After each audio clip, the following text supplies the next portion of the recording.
Yes, this is the Planning Commission meeting. Okay, I just wanted to make sure because I'm getting all sorts of weird feedback. Yeah, but we're going to ask everybody to mute their phones in a minute. Okay. Excuse me, Kim, can you say something one more time? Me?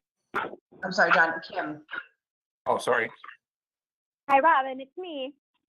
Can you see which color I am? Yeah, can you put a name on there, please? Yeah, I'm trying to. Looks like it's caller 1, Robin. I know. I thought she was 4. Hello, this is Kim. Oh, she is calling one. Hi, Kim. This is Stephen. Hi. Oh, here we go. Can you hear me okay? I can. Oh, good. I'm actually, we're the property owners of we're 12501 West Mequon Drive, which is the same address listed on your hearing. Okay, it is 6 o'clock. If somebody could start the meeting, and Robin, can you mute all the phone calls except for staff, please? This conference will now be recorded.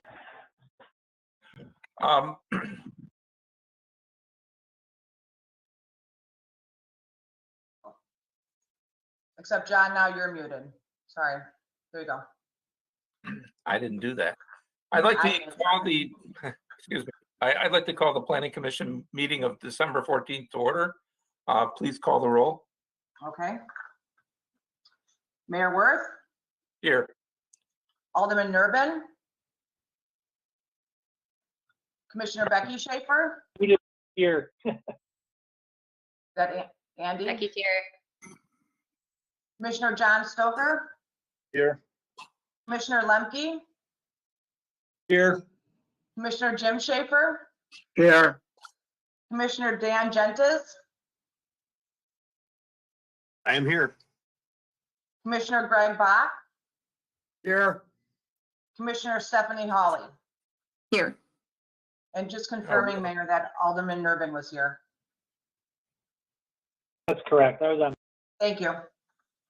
Alderman Nurbin, do you have a camera? I do, but it seems to be malfunctioning at the moment, so I'm working Okay. on that in the back. Okay, because I'm not sure what our rules say about the actual members of a voting member of a committee participating where you can't be seen. I thought that was a requirement, but we'll see where we go. The first few things are consent agenda items, so I don't know that that's that important. Why don't I drop off and try and get back on? My web camera needs to reboot, I think. We have a number of people on the call this evening. I am supposed to tell people about 4 rules we have. 1, please identify yourself before you start speaking unless I've actually said your name when calling upon you. Number 2, please don't speak over one another, particularly the commissioners, because people may not necessarily be seeing this in with video, and it would become very difficult to follow. Number 3,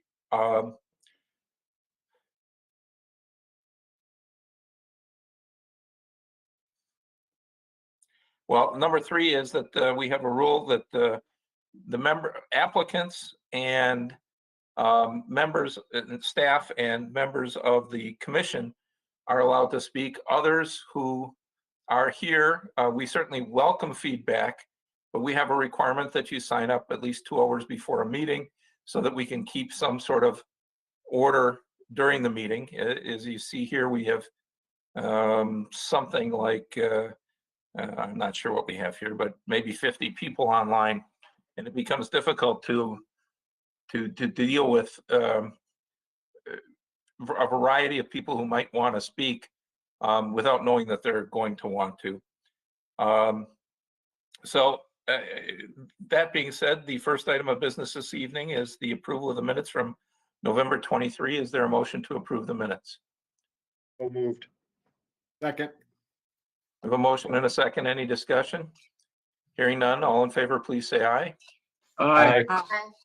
Anybody opposed? The ayes have it. I know the rule I forgot to say, and that is please, particularly for people who aren't part of the commission, keep your phones muted unless you're being called upon to speak. Thank you. We have two public hearings this evening. The first is a public hearing on an application by St. John Property Inc. for Mequon Joint Venture. They're seeking a conditional use grant approval to allow for a fitness center for the property located at 6140 West Executive Drive, Suite 1. I would note before I call for a motion to go into public hearing, that this is not for the athlete performance building, as some people have assumed. It's for another building in the business park further east of athlete performance. But is there a motion to go into public hearing? So moved. Moved by Commissioner Schaefer, seconded by Commissioner Stoker. Did anyone register to speak this evening? Nobody registered to speak, so is there a motion to close the public hearing? So moved. Second. Well, is there a motion and a second? All in favor, please say aye. Did I call a vote on the motion to go into public hearing?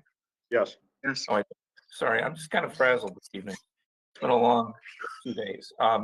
So we have a motion and a second to close the public hearing. All in favor, please say aye. Aye. Thank you. The next the next public hearing is Rock of Ages Milwaukee Memorials for Lumen Christi. They're seeking a conditional use grant and building and site plan approval to allow for a proposed 10 by 10 private mausoleum at the cemetery at 2723 West Mequon Road. Is there a motion to go into public hearing? So moved. Second. We have a motion and a second. All in favor of going into public hearing, say aye. Aye. Anybody opposed? The ayes have it. Did anybody register to speak for this item? Yes, Ms. Barb Wilkie. Ms. Wilkie, we're happy to hear from you if you're on the line. Anyone else, Robin? No, that was only one for this item, Mayor. Okay, I'll call for Ms. Wilkie one more time. It does not appear that Ms. Wilkie's here. Is there a motion to close the public hearing? So moved. Second. We have a motion and a second to close the public hearing. All in favor, say aye. Aye. Both of these items are here on the consent agenda. There are 4 other items on the consent agenda. I'll read through the 4 of those. And then unless somebody wants to remove one from the consent agenda and take it up for debate, we'll vote on all 4 at the same time. So the next consent agenda item is Victory Companies, the applicants. Mr. Stoker, do you need to recuse yourself for this one? So we'll have Yes, 2 I do. votes. I do need to. Okay. The applicant seeking certified survey map approval to allow for a 2-lot land division for the property located east of 4000 West Scenic Avenue. The next item on the consent agenda is Mequon 1 LLC and VH Mequon 2 LLC. The applicant seeking final plat and street tree approval for phase 1 of the Enclave, Roman numeral 2 subdivision. That's a 14 single family lots at approximately 10565 North Wauwatosa Road. The next item on the consent agenda is the Mequon Thiensville School District, which is seeking a fill permit and building and site plan approval for a 2,800 square foot addition for Lakeshore Middle School. And the final one is again the school district, which is seeking a building and site plan amendment and fill permit approval for a 9,800 that's not a 2,800 square foot. Oh, it is 2,800 cubic yards and 2,800 square feet at Lakeshore for 9,800 cubic yards of fill for a 3,000 square foot addition for Stefan Middle School. And this also is a site plan and fill approval. We will take up 2 different votes. Is there a motion to approve all the consent agenda items other than the Victory Companies item on the agenda? Mr. Zader. Yes, Mayor, we did, I think Robin sent you an email earlier. We asked that both the school items be taken off consent. They wanted to discuss a couple items. Okay, didn't see the email and nobody called me. So we will remove the 2 school district items from the consent agenda. Is there anything else that should be removed from the consent agenda? Commissioner Schaefer? I just didn't know, I know that Ms. Wilkie registered to speak and perhaps she's having technical difficulties or couldn't come, but she did send a message with 3 questions that I wondered if we should attempt to answer for at least the minutes. I think they're fairly easy. That was Okay. also in the communication, Mayor. I can read it or Robin can read it. I think I almost might be able to Hold on, answer. excuse me, that is for That was for, St. John Properties? 2A? yep, correct. Okay, so we'll Correct. remove that from the consent agenda. Is there a motion to approve number 2B and 3B? I guess that's what's left of the consent agenda. So moved. Is there a Second. second? We have a motion and a second. Any discussion or comment? Hearing none, all in favor, please say aye. Aye. Any opposed? The ayes have it. Nay, we misspoke. It's actually 2B that Mrs. Welke had the feedback on, not 2A. 2A All right. is the baseball, 2B is the So how about if mausoleum. we have 2A and 3B? Is that a friendly amendment to the movement? I Yes, accept the please. friendly amendment. Okay, so we have a motion and a second on the consent agenda for 2A and 3B. All in favor, please say aye. Aye. Aye. Anybody opposed? Those 2 items from the consent agenda are approved. We will go to Rock of Ages Milwaukee Memorials for Lumen Christi. Staff, I assume you have the 3 questions, and can somebody address them, please?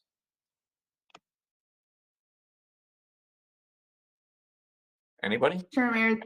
Yep, this is Papula. I assume everyone's referencing the public feedback that Robin sent out prior to this meeting. We actually did respond to the Wilkies. They did send this ahead of the meeting and we did respond to them. One of the questions was, are there any other mausoleums in residential cemeteries in Mequon? There are other mausoleums in cemeteries in Mequon. I don't know what they mean specifically by residential cemeteries. It might be the proximity to residential, but we do allow mausoleums as conditional uses in the IPS district. So anything that's zone IPS, which most of the cemeteries are, would have other mausoleums in them. If not, will this set a precedent? And then will any other further mausoleums be on the property? To be on the property, have to go through the planning commission, or would they just wake up and see any outside their window? Any mausoleum is a conditional use grant. This is a private mausoleum. Private and public mausoleums would have to get conditional use grant approval from Planning Commission. So this specific approval is only for the Ballesteria Mausoleum. And anything else, even in this cemetery, in any other cemetery in the IPS district, would have to come to Planning Commission for approval. Thank you. Any question? Is there a motion to approve this item, and then we'll have discussion? I would move to approve. Thank you, Papula. For a second. Yes. Any other questions, comments, suggestions? Hearing none, all in favor, please say aye. Aye. Anybody Aye. opposed? The ayes have it. Next, we'll take up the Victory Companies. Mr. Stoker, turn off your camera, please. Is there a motion to approve this 2-lot land division? So moved. Is there a second? Any discussion? Hearing none, all in favor, please say aye. Aye. Aye. Tell John to come back. He can still hear us even if his camera's off, right? Oh, yeah, he can hear us. He doesn't have, there you go. Right, I'm thinking he's got a microphone muted, therefore he can't hear. I really am out of it tonight. The next item is the 2 school district items. We'll take up Lakeshore Middle School first. Is there a staff member who's aware of whatever issues there are by the school district's brought up? Jack? Yeah, I'll be handling this one, Mayor. Can you make me your presenter so I can share? Okay, thanks. So I want to share my screen. I'll just kind of go over what we're dealing with here and what the issue was with regard to the consent agenda. The applicant is requesting site plan approval, building and site plan approval for Lakeshore Middle School and Range Line. Let me just get to my plan. Basically, this is a plan of the school area. As you can see, the addition is located way off the back of the building, roughly about 600 feet from any adjacent residential structures. As part of the site plan improvements, they're including cutting off the connection between Range Line and Lakeshore's parking lot, basically. So as you can see in the front here, they're showing a circular connection back out to Range Line Road. They're also adding some islands in this location here in the to make pickup and drop offs a lot easier for the kids and a lot safer. One of the issues that came up with conversations with the architect was this issue of screening, and I'm going to go to the renderings. One of the requests by the applicant was to, instead of having this metal wall screening, that they would like the equipment to be painted to match the existing building. This is something we don't typically allow. We typically like to see the screening. It does look a little bit better than the metal wall panel. In this case, I guess it is roughly, like I said, 600 feet from the nearest adjacent property. So I don't think it'll have much visibility to the public. So this is one of those areas where we could make an exception. I think the other issue that we need to address was the signage issue. They're requesting electronic message signage. As you can see here, this is the sign they're proposing. There's a couple issues with that. I'm going to zoom in a little bit so you can kind of see. I basically created a little map here of the, let me see if I can get this to work.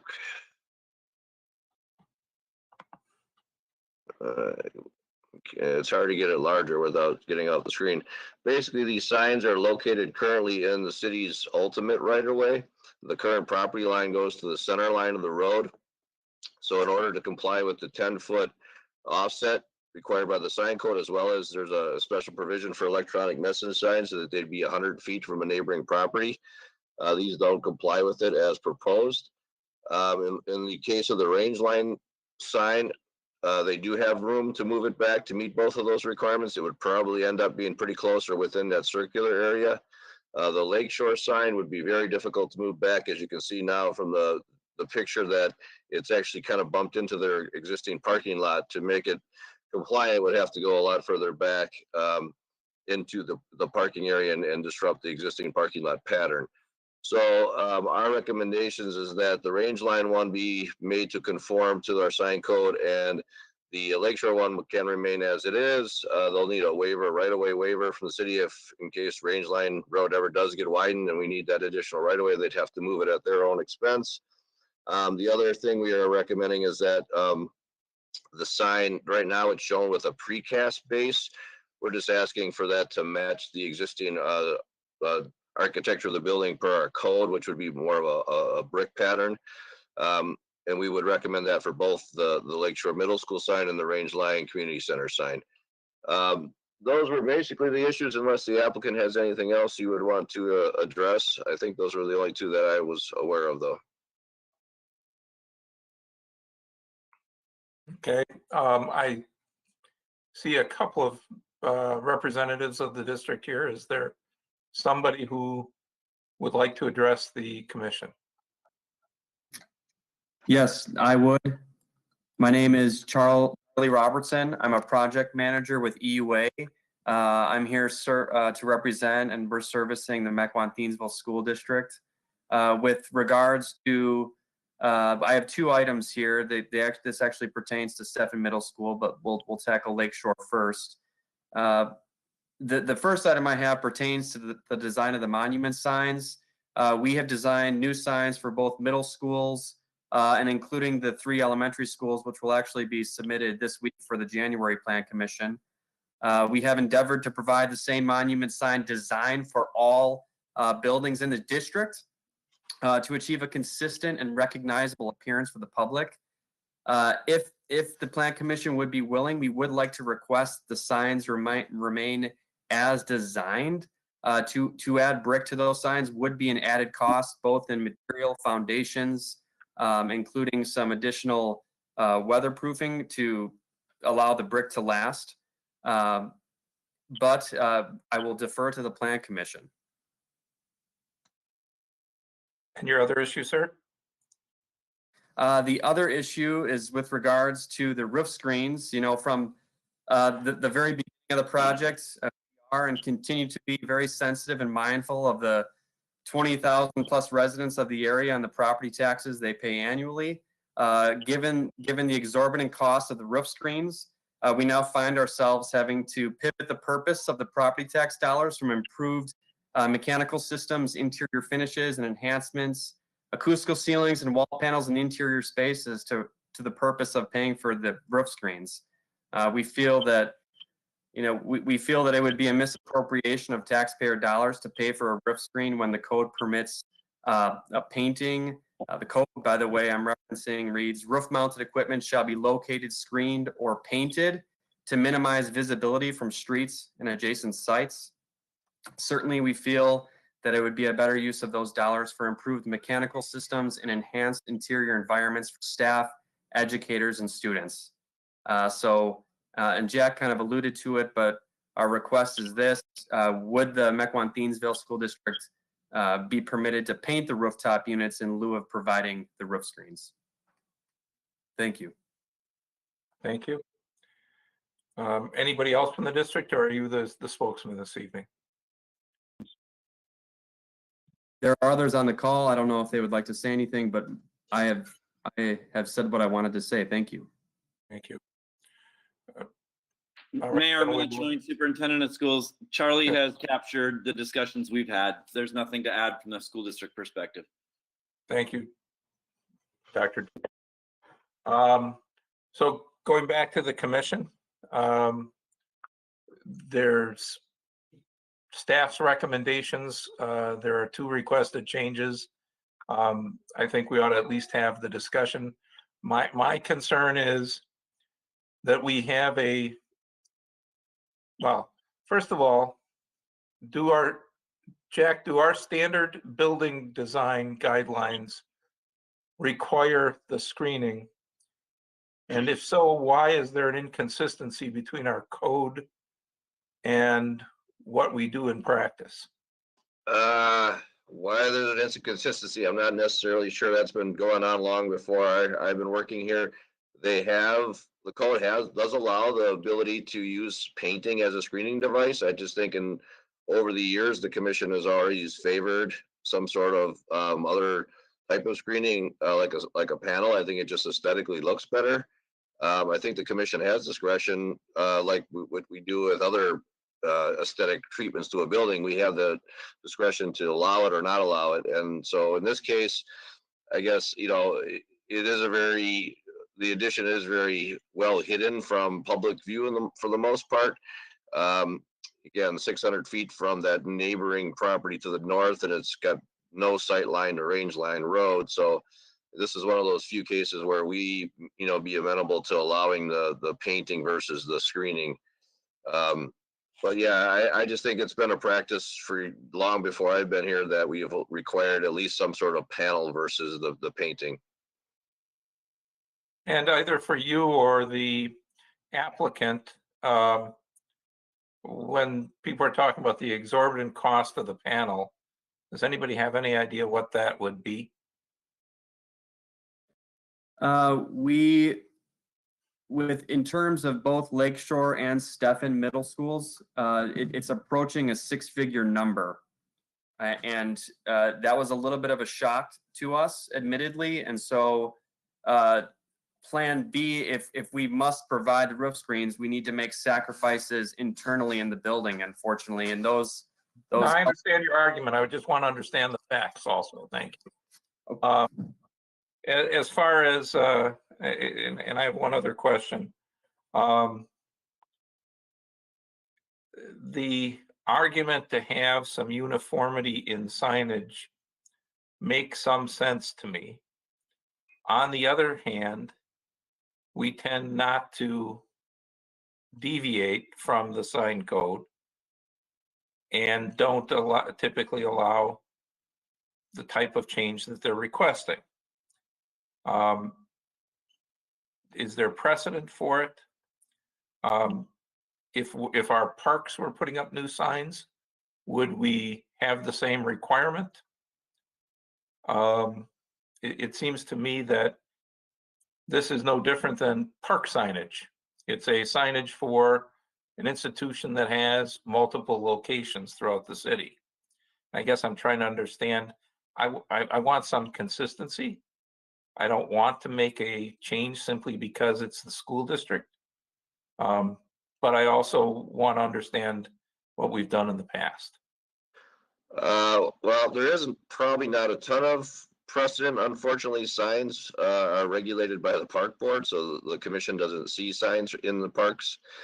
So they can, I guess, adopt their own way of looking at things.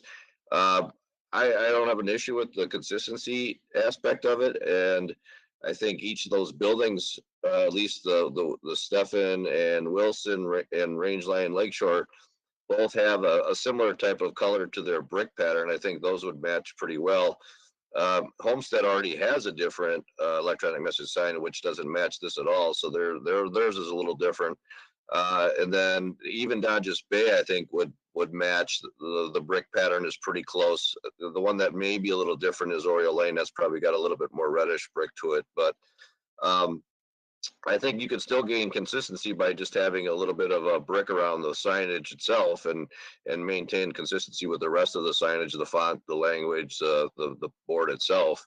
So I think you can still gain consistency and yet still meet the intent of the code of having a base that's architecturally compatible with the buildings. Thank you. Other questions from the Planning Commission? Commissioner Schaefer.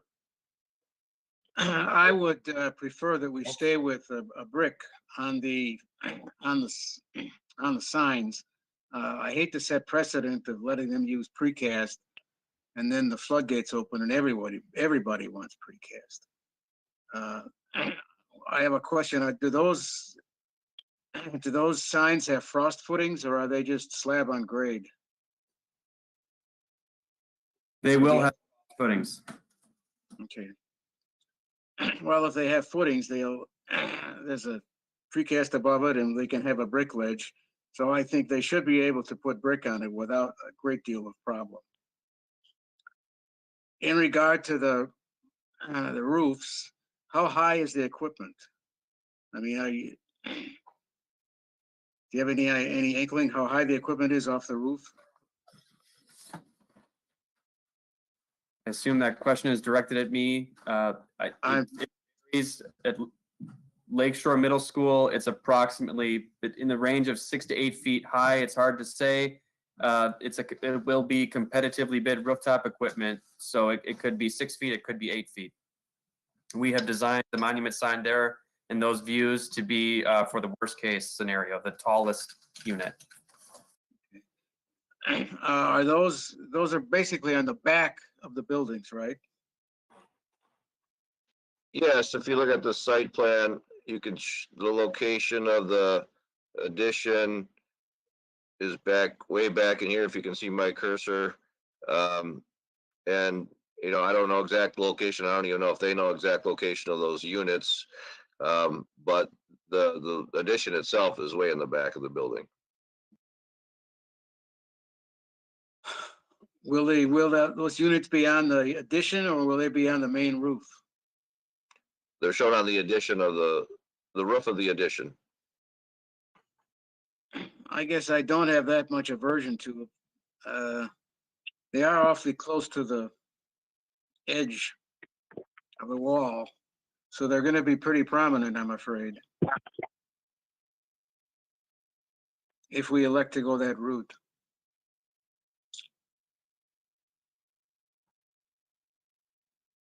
Okay, Commissioner Becky Schaefer. Thank you. My gut reaction was that if there was such a high cost, unanticipated high cost to the screening, given where both of the, well, we're talking about Lakeshore, given where the Lakeshore addition is, and the fact that it's not in the main view of the public, it's kind of tucked in the back, as Jack just pointed out. I don't think that, I wouldn't be averse to using the paint option to screen that and perhaps using those funds towards the signage.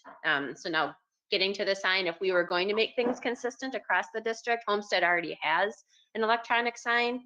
And it has, this is from memory, but I think there's sort of two brick pillars, if you will, that match the Homestead brick on either side of the sign.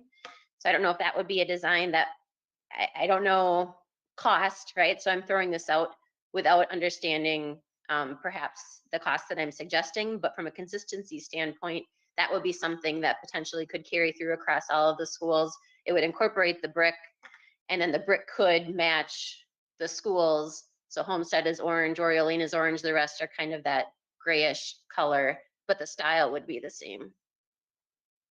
I'd rather see the money go towards that, which is going to be much more visible, than the screening, which is on a section, on this addition that's in a fairly removed area of the school grounds. Any other commissioner? I just like to add, I was just thinking, and in my own experience, Paper, I'll call you. we did have some heating equipment, and it was in Mequon, and we were required to screen it. And it was so close to the front of the building that I think it would have looked better if we would have painted the equipment. So with that in mind, I think we should allow them to paint the heating equipment. It won't be visible very much. Commissioner Bach. Yeah, I agree with both of the Schaefer's comments. Just a question, Jack, on the electronic signage. I know they're allowed for schools, but were there any issues from neighbors to any of the schools on electronic signage in the area? No, I haven't heard anything, and we do have pretty rigid standards in terms of the illumination levels and what they can and can't do. They can't flash, they can't, articulate it all. There have to be a static message, and there's limitations on when they can change. So again, in the report, I basically measured the area, and I'll show you kind of on the ortho photo of the area and where the signs are. It's probably a better picture for you. The sign, if you can see my cursor, this is range line. The closest house is well back here, so a good 300 feet away, and that's basically where the sign is existing now, and it'll be even a little further back. The other sign, the Lakeshore sign, is located in this area. Again, good distance from any other single family homes. So I guess I'm not too concerned about that distance. And with our requirements for the illumination, I think there'll be very little impact on those properties. Perfect, thank you. I'd also note that it's pretty wooded across the street from those two sites. Any other comments by commissioners? Commissioner Stoker. I'd like to make a motion to approve painting of the HVAC equipment, but deny the precast signage and require the actual brick to keep it similar to the schools. I'll second that. And then I'm assuming your motion includes the approval with the rest of the comments that are in the staff report. Is that correct? That would be correct. Thank you. Commissioner Schaefer, that's your second? Yes. Any discussion on the motion? Hearing none, please call the roll. And we're voting on Lakeshore for right now. Or are we let me ask, just for efficiencies, is there any different issue with respect to range line? Stefan. Well, this application is for both range line and Lakeshore, so the motion should be for both. Excuse me, I meant Stefan and Lakeshore. Stefan, we have a little bit of, there's the distance to the adjacent property is a little different. All right, let's take them up separately. So we've got a motion and a second on Lakeshore. Please call the roll. Okay. Commissioner Bach, Aye. Commissioner Gentes, Aye. Commissioner Jim Schaefer, Aye. Commissioner Lemke, Aye. Commissioner Stoker, Aye. Commissioner Becky Schaefer, Aye. Alderman Nurbin, Aye. Mayor Worth. Aye. So that passes. The next item is Stefan Middle School. Jack, are you taking this also? Yes, yes. For this one, we have a similar circumstance, with regard to the signage and the addition. Let me just find my packet here. Oh, I'm not sure why it's doing that. Having trouble with my packet here a second. So for this one, it's similar, but I'll show you, I'll give you a view of the area. So the addition for the Stefan is also in the back, but there is a little bit of view from the apartments that are directly to the west. So it's a little bit different situation. This request also has a sign issue. The sign, and I could show you in here, the sign is located right along our right-of-way line in the front. It doesn't meet the 10-foot setback, and as you can see, there are some condo units across the street. Again, staff feels if we relocate that sign back to meet that 10-foot setback, I think the closest proximity to these homes is roughly 130 feet. The other issue with this request is they're actually changing this is more of, I think, a more, especially for individuals who have dropped their kids off at this location, they're changing the parent pickup drop-off location to the west side of the building instead of having it in the front. Over the last several years, at least, during peak times, the traffic backs up onto Stefan Drive in both directions, making it very difficult for other people to get through there. So they're changing the location, and I'll try to pull up the plan in a second, but it'll be along this west side of the building, which will allow ample queuing. There's a traffic study in there that dictates all the requirements that they should look at, and they're meeting majority of those requirements. The only thing that this would require from the commission in terms of any deviation or waiver is that they will need to go a little bit further west with the parking lot. So instead of a 20-foot setback, they're asking for reduction to 15 foot.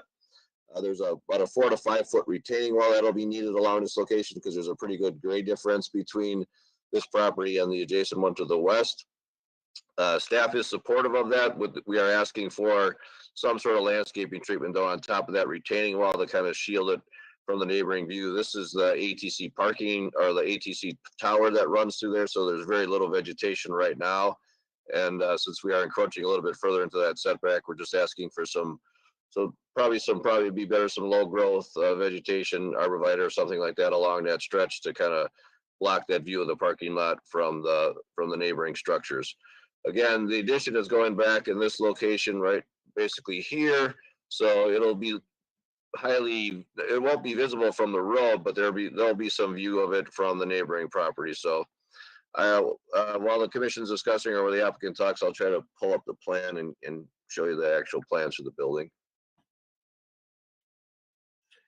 Okay, Mr. Is it Robertson? I can't see your whole name on here. Mr. Robertson, anything that you'd like to add that you haven't said already on these couple of issues? Generally, my appeal remains the same, given your responses and your concerns of visibility that you indicated for Lakeshore Middle School. Perhaps my appeal changes slightly. Would the commission be open to the idea of painting the unit still, but providing a roof screen only on the west side, which would prevent direct views of the rooftop unit from those, I think, Jack, you referred to them as apartments immediately to the west. Yep.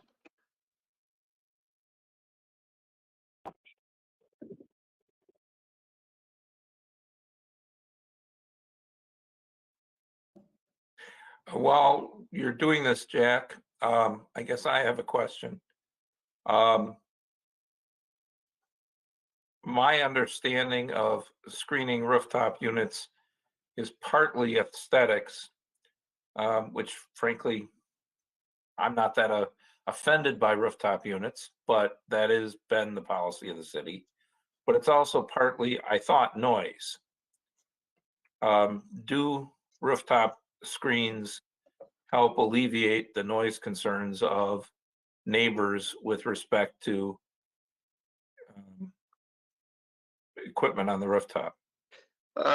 Sometimes I would say it depends on what the actual equipment is and how it's installed in that location. Sometimes those walls will protect a little bit, but sometimes the sound will bounce over and it'll actually land a little bit further away and not really reduce the sound.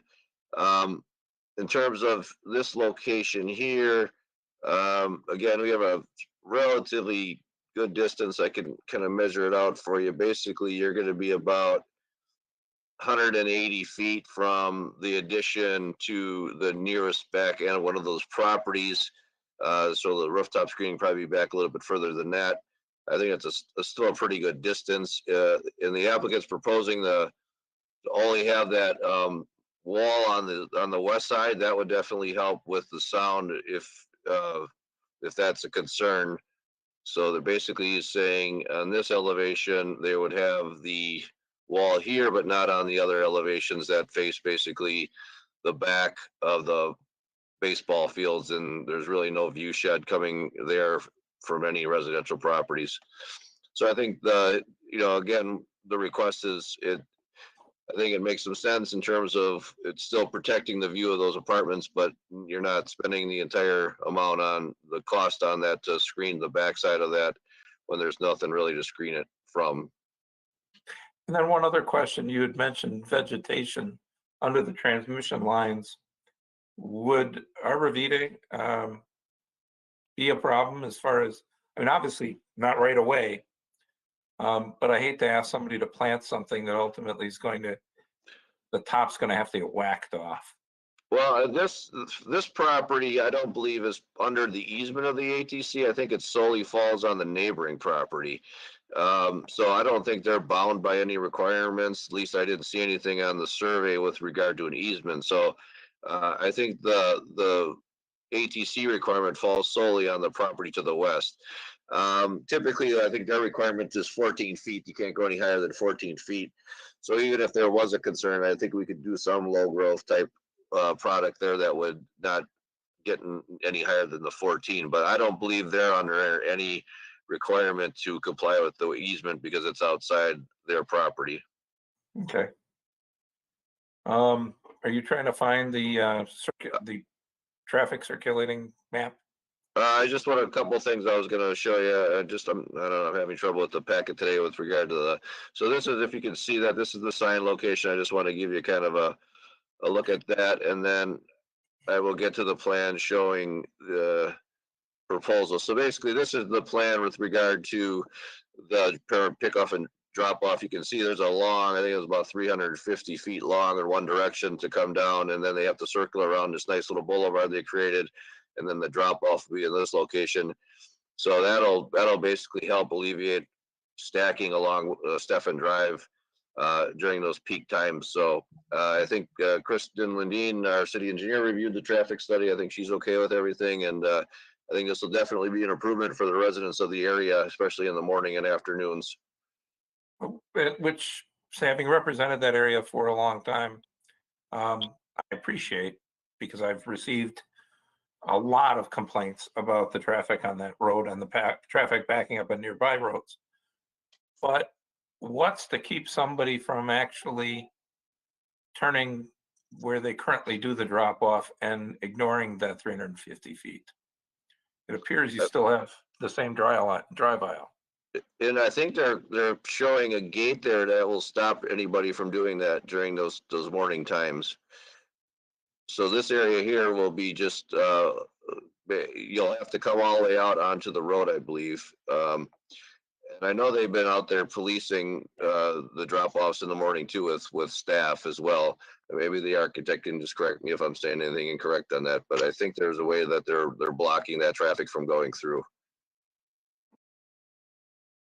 Jack, this is Kyle Thompson with the Mequon Thiensville School District. You're correct. We're going to put a series of 2 gates down there. One to avoid you from doing the loop and exiting back onto Stefan. We're going to make you come through the front of the building. And then that second gate along the boulevard that will stop you from short circuiting the loop. Thank you. Other questions from the Plan Commission? Commissioner Bach. Yeah, just on the traffic. I mean, it's I think the goal is to make it more efficient and to avoid the backups. And you have kind of COVID times, but whenever you have everybody leaving a church service or an event all at the same time, coming and going at the same time, it will, at least in my opinion, never be perfect. You can make it better, but when all that traffic is going on at 8 and 3, no matter what you do, you're still going to have a few issues. Just a comment. Any other comments from the commission? I would note that this could all be avoided if people actually put their kids on the bus. But my kids whined and cried about it, but they generally took the bus. The other point I would make is I'm hoping Dr. Joint commits to, at least for a while until people are well trained, to having somebody policing that they're not just dropping their kids off on the road. Because this area has been a problem for neighbors for quite a long time. Any other comments from the Plan Commission? If not, is there a motion? Dr. Joint. Mayor, if you just want me to quickly respond, the analysis done by TADI was not just for providing feedback with regard to recommendations that have gone into the plans, but they've also made recommendations for operations. So when you ask that additional attention is made to policing and the operations associated with getting kids in and out, that was part of the report and will be part of our work moving forward as well.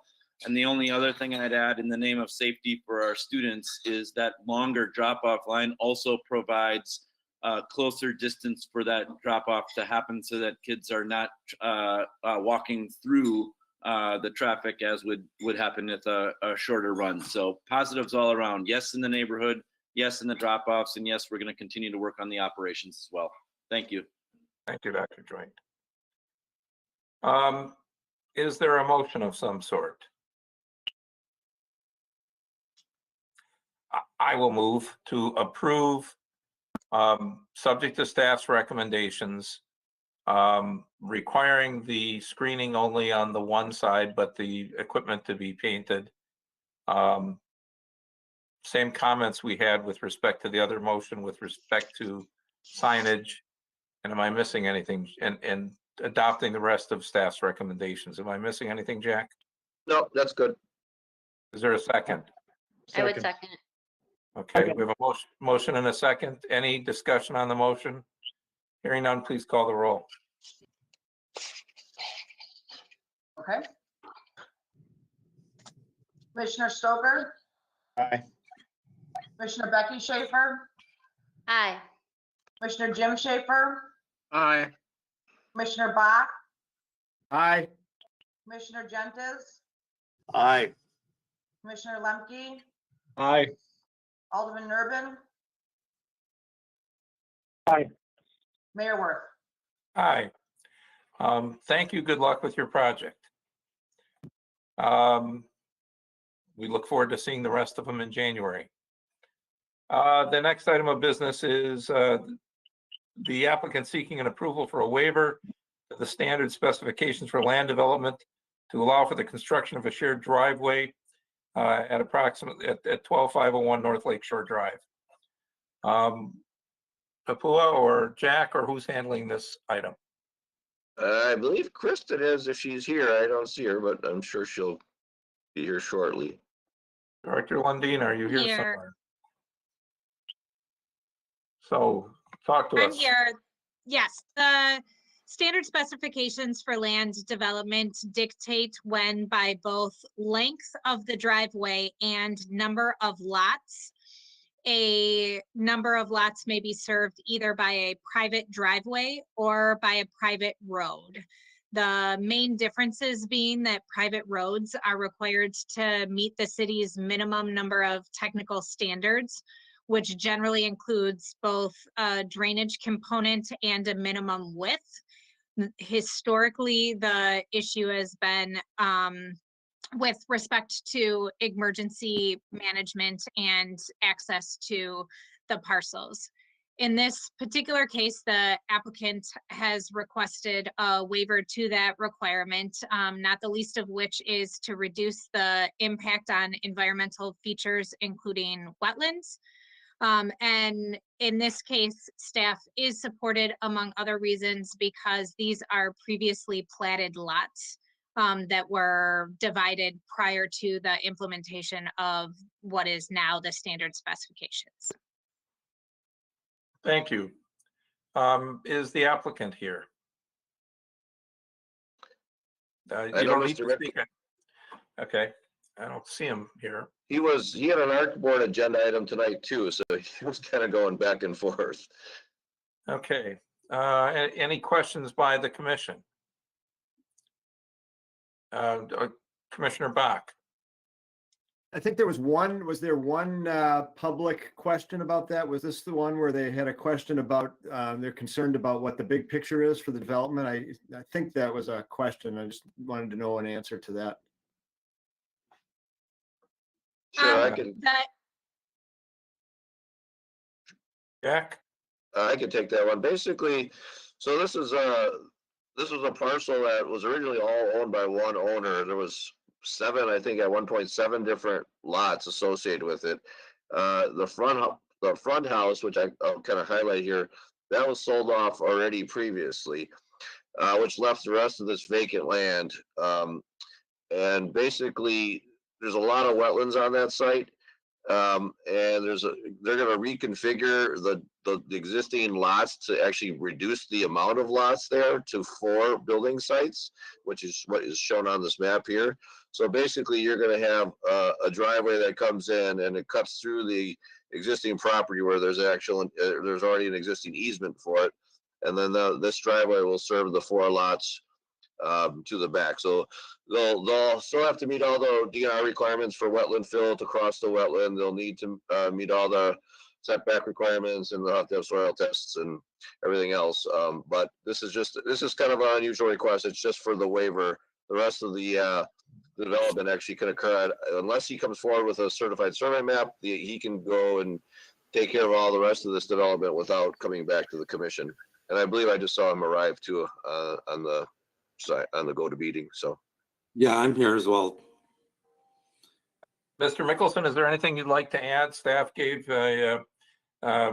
Director Kristen Lundin gave a presentation about the reason for this, and Assistant Director Zader described your plans for future lots. Yeah. Is there anything else you want the commission to know? Just basically briefly, we want to do the private driveway because we see only upside to it. I mean, there's less asphalt. We minimize stormwater impact. We minimize the visual impact from the existing homestead. And, you know, private drives have been done before in the city of Mequon over 500 feet. Commissioner Becky Schaefer. To address the public comment that Commissioner Bach had also mentioned, I think there's one point that I'm not sure is valid. The woman mentions that the driveway would be 3 feet from her property line, and I can't see how that's possible because it looks like it comes in closer to the middle of this lot. Is that, what am I missing? the 3 feet would be right at the road right here. If you can see my cursor, there's a existing little wetland that's right in this area here. And the owner of that lot, I believe, is right here. So that driveway would come down this way. So by actually making it a private driveway instead of a private road, you can reduce that profile and try to keep it further away from that lot line. Other than that, you'd have to get a wetland fill. And they may even need, I'm not sure if they've even, they'll be able to fit it without some sort of wetland fill, but that's the location she's speaking of up in this corner. I see it now. And is there a way to relocate that's on the south end of that wetland, or is that someone else's property? This is somebody else's property, so they have to maintain, this is like a really odd shaped old lot. Yeah, so they have to fit within a sliver, and then you have a wetland that's taking up a majority of it. So it's kind of constrained at that location. Yeah, I see what the homeowner's concern is. Thank you for pointing that out. Although her other point was about water on the property, which I can understand, and this would actually minimize, right? It would be beneficial because it's less impervious surface. I don't know. I can see it's very close to that other homeowner's lot line, very close.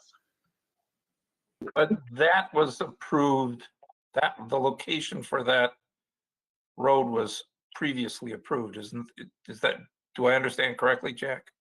No, this road has not been approved. There is not really an approval process for this other than meeting the requirement. The code requires for a private driveway to be 3 feet off the lot line. If it was a private road, that's something the commission would have to determine if what they wanted to do in terms of location. But again, I think with that wetland there, I don't know if there's really not much else the applicant can do unless get a fill permit. I believe the DNR will probably be concerned about filling the wetlands if they do have a legal access point without having to fill the wetland. So it's, again, this is somewhat of an unusual circumstance because you have this kind of sliver here, and these are existing lots that go back for years. So, you wouldn't see this on a new development type application, but I think he's trying to make best of what the cards are given to him. Thank you. Commissioner Becky Schaefer.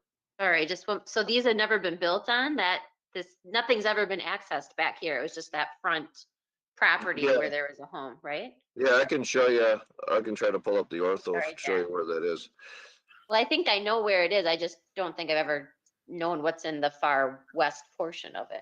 Yeah, I don't think it's ever been there's been any development back there at all. I think it's always been vacant. Maybe it's because it's hard to access. Well, it's also, it's, again, there's a lot of wetland around it too. And it's, it's a tough site to develop. I think I saw Commissioner. That's why we're always trying to develop on things that are hard to develop. People own real estate. Commissioner Stoker. I want to go ahead and make a motion for approval per staff's recommendations. Is there a second? I'll second it. We have a motion and a second. Any discussion? Hearing none, please call the roll. Commissioner Gentes, Aye. Commissioner Bach, Aye. Commissioner Jim Schaefer, Aye. Commissioner Stoker, Aye. Commissioner Lemke, Aye. Commissioner Becky Schaefer, No. Alderman Nurbin, Aye. sorry, aye. Yes, that was an aye. Thank you. Mayor Worth, Aye. 7-1, vote passes. The next item on the agenda is Wagner Excavating. The applicant seeking a minor request approval for fill in excess of 1,000 cubic yards for a bluff revetment project for 11 properties located between 1,000 and 10120 North Sheridan Drive. I'm assuming that this is Director Lundin. It is Director Lundin. To be clear, the approval before the Planning Commission is just for the fill as it relates to the material that would be placed on the bluff. The city does not have the authority to regulate the revetment project itself. So in this case, the revetment project either includes new bluff erosion measures or the amendment to existing bluff amendment measures over 11 properties. Conditions of approval will include the submittal of a haul route and a road bond to ensure that we're protecting the roads, but otherwise we are in favor of the Planning Commission approval for the minor request as this is over 1,000 cubic yards. Thank you. Is the applicant here to make a presentation? If not, is there anything you'd like to add? No, you guys have been very good to work with. Thank you. Questions from the commission? Hearing none, is there a motion? Let's go to Commissioner Stoker. Motion for approval per staff recommendations. Is there a second? Second. We have a motion and a second. Any discussion on the motion? I presume not, since there was none on before it. Please call the roll. Commissioner Stoker, Aye. Commissioner Lemke, Aye. Commissioner Jim Schaefer, Aye. Commissioner Becky Schaefer, Aye. Commissioner Gentes, Aye. Commissioner Bach, Aye. Alderman Nervin, Aye. Mayor Worth. Aye. That is approved. Good luck. Please treat your neighbors well. The next item on the agenda is a Milwaukee Medical. The applicant seeking building plan approval for a 29,000 square foot outpatient medical clinic for the property located at 1310 West Island Road. There's effectively two parts to this motion. One is the building plan approval, which was tabled. The second is there's some updated information that staff has regarding the sugar maple tree. First of all, we need to remove this item from the table. Is there a motion to remove it from the table? So moved. Is there a second? Second. We have a motion and a second. All in favor of removing this item from the table, please say aye. Aye. Aye. Anybody opposed? So this is now properly before us. We're going to take up the two parts to this application separately. So the first part is the building plan approval. Who's going to talk to us about that? Staff member first, please. Jack, Pafula, somebody? It would be Jack, Mayor. I'm not sure what happened to him. Jack disappeared. Oh, I can't. He's back. I'm having some good. Can you hear me? We can hear you. You Can don't anybody hear me? necessarily have to be seen. Yes, you can be heard fine. Yeah, I'm having a bad. I'm getting a bad. I'm having a bad signal here, so I don't have. I'm not. Hopefully, it won't cut out again. So the applicant's requesting approval for the building plan. That was tabled at our last meeting. Since our last meeting, I worked with both of the architects to go over with the applicant with regard to design. We had several meetings, productive meetings, we think, and they agreed that the changes that were in your packet are supportive. I know Marty's not here, but he wanted to mention that he was supportive of the proposed plan. So we're supportive of the changes as well. With regard to the specimen tree. Let's take up one at a time. We're dividing the question, and we're gonna take up first the building plan approval so it doesn't get bogged down in a tree. Okay. So Commissioner Schaefer. Yes, as Jack stated, we had several meetings, and I'm very pleased with the way the building turned out. I think we made some change materials a little bit, and I think it'll be great. It's been a big improvement. Mr. Ford or anybody else from the applicant, is there anything you want to add on this portion of the application? Good evening, Mayor Worth. John Ford with Mequon Medical. Nothing to add, just want to publicly thank Commissioner Chorin and Commissioner Jim Schaefer for their input. As was indicated, we met multiple times and were able to incorporate all the requested modifications to continue to improve the overall looks of the building. So thank you to both of them, gentlemen. Thank you. Is there a motion? I'll move approval to the plan as designed according with Jack's recommendation. Is there a second? We have a motion and a second. Any discussion? Hearing none, please call the roll. Commissioner Jim Schaefer, Aye. Commissioner Becky Schaefer, Aye. Commissioner Lemke, Aye. Commissioner Stoker, Aye.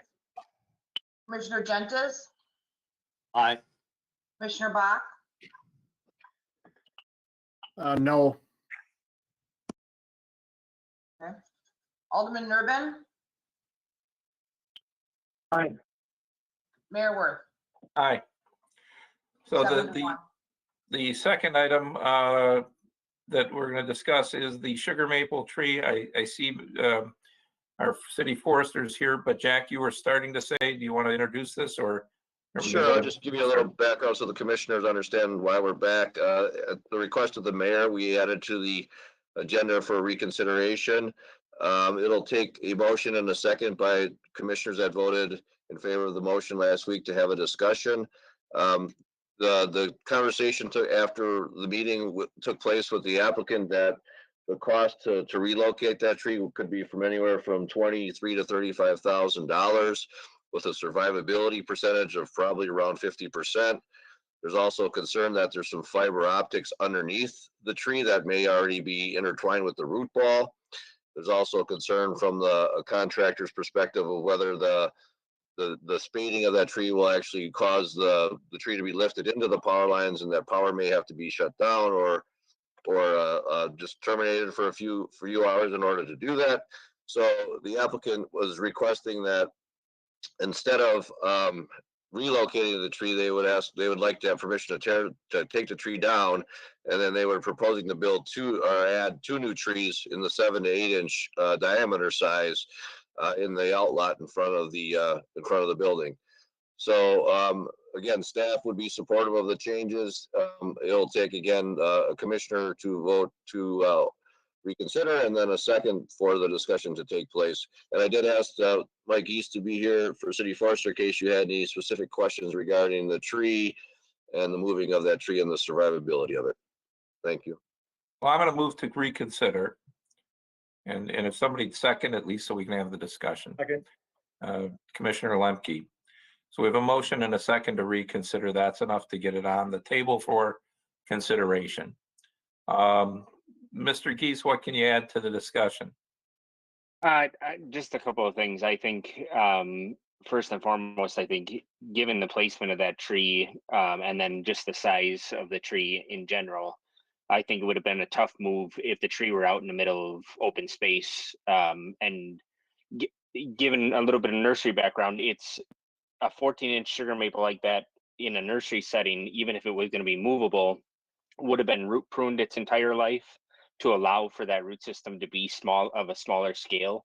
And given the fact that that tree hasn't been root pruned and probably was grown there since a very young age, I think the survivability, it might even be lower than 50%. And that's even if we weren't contesting with the wires or the fiber underneath the tree, I think it would be a tough bet to say that this tree was going to survive that move. Thank you. Mr. Ford, is there anything you'd like to add? Nothing to add, Mayor Worth. We do have our landscape architect, Michael Davis, with insight on the call as well. But as Jack said, we would propose 2 new trees that are approximately 7 inches in diameter each to equal the existing tree essentially. Both would be of a similar type and color and so forth, and position within the outlot of the development. Thank you. Discussion among the commission. Mr. Stoker. I have a very difficult time asking an applicant to spend the kind of money that we've talked about with a potentially less than 50% survivability rate. I just think that's an unreasonable ask personally, so I wouldn't support any motion looking for that action. Thank you. I'll tell you why I'm willing to bring the motion to reconsider for the same reasons Mr. Stoker just said. I think the cost is significant. That's way beyond the value, particularly when they're going to replace it with 2 fairly substantial trees. I also believe that if you go out and actually look at that tree, there's already hacking into the wire, into the branches on the top. That tree is going to double or triple in size if it stayed in that location. And within a not too very distant future, it would go, it is an incredibly attractive tree. All things being equal, it'd be nice if that tree could stay there, but that tree wasn't going to stay there and look nice regardless of this development on this corner. This is not a tree that's being removed because of a development. It's a tree that was planted in the wrong place in the first place or naturally grew in the wrong place and would have ultimately either need to get hacked up or cut down. And to do a move because it makes people feel good, because you can say you're saving a tree that isn't really going to be saved, seems, it might make you feel good, but I don't know that you're accomplishing anything. And under the circumstances, and burying the wires is not a practical solution, and neither is moving them. So I brought the, asked to have this put on the agenda, and asking, to reconsider. I hope the commission finds that what the applicant is offering is a fair compromise. Anybody else? Alderman Urban. Yeah, I think I was at least partially involved with the suggestion to attempt to move the tree when this came to council.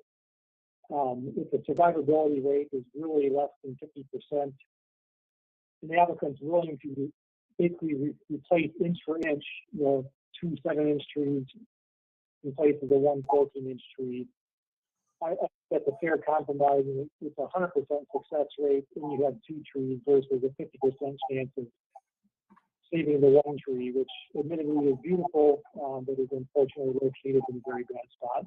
So I'm supportive, even though I helped create this situation. Thank you. Anybody else in the commission? So we have a motion to reconsider.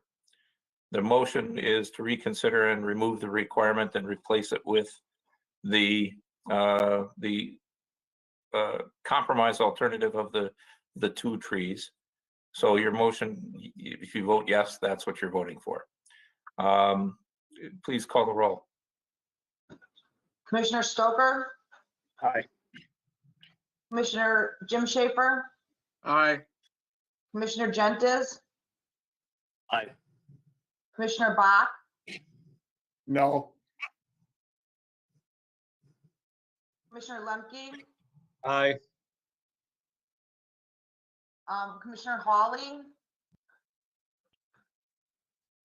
Aye. Thank you. Alderman Urban,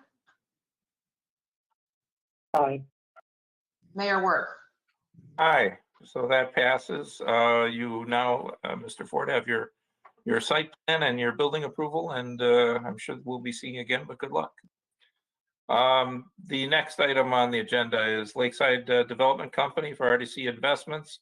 They're seeking the consultation for a proposed 13,500 square foot addition to the existing building at 10235 North Port Washington Road. Who is leading us in this discussion? I think I knew last week, but I no longer remember.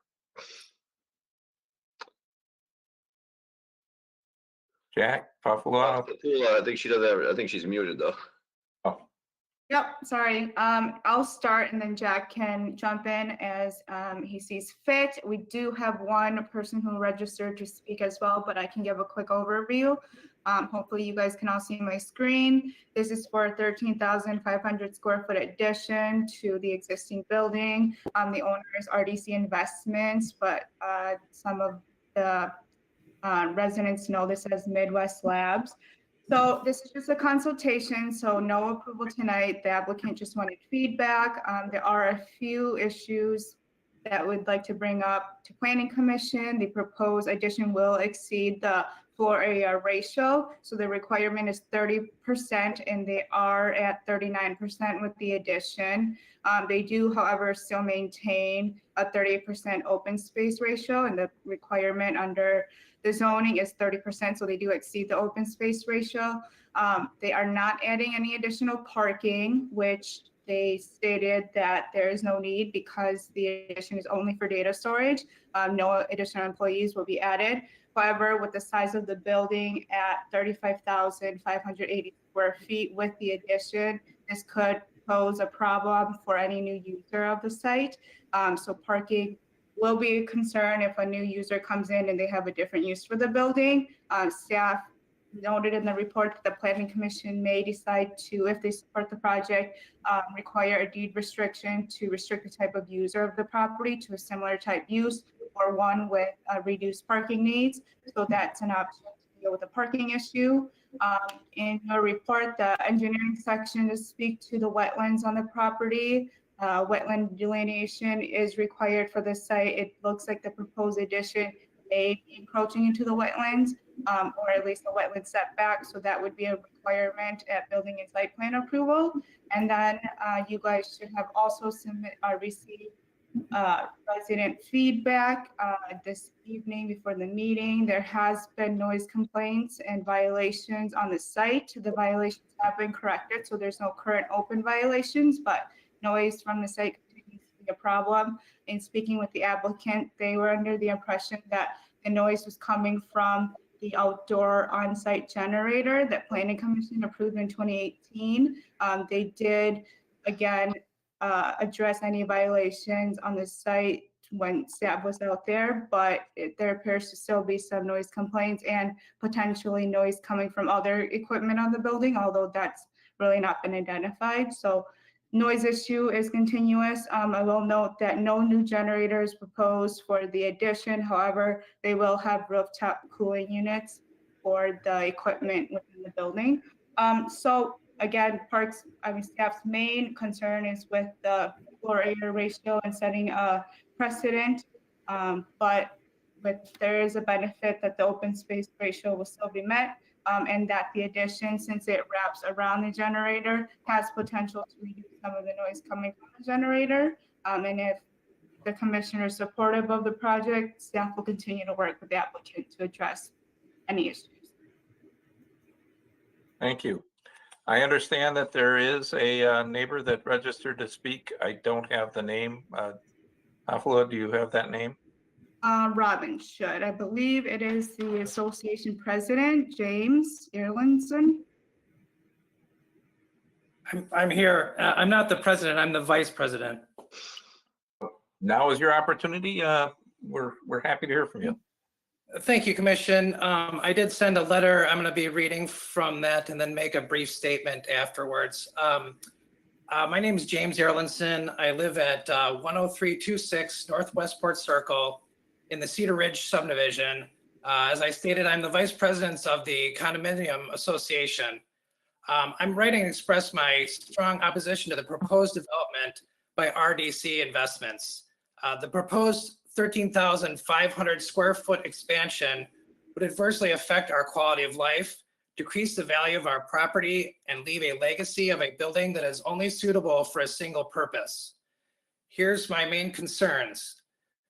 RDC Investments, also known as Lab Midwest, did not contact Cedar Ridge Owners Association or Hunt Management for input in 2018 when adding 7 large rooftop cooling units as well as a large diesel Kohler generator.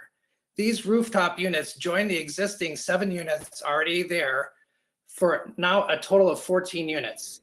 Each unit has 5 large fans, each fan the equivalent of an average residential air conditioning system.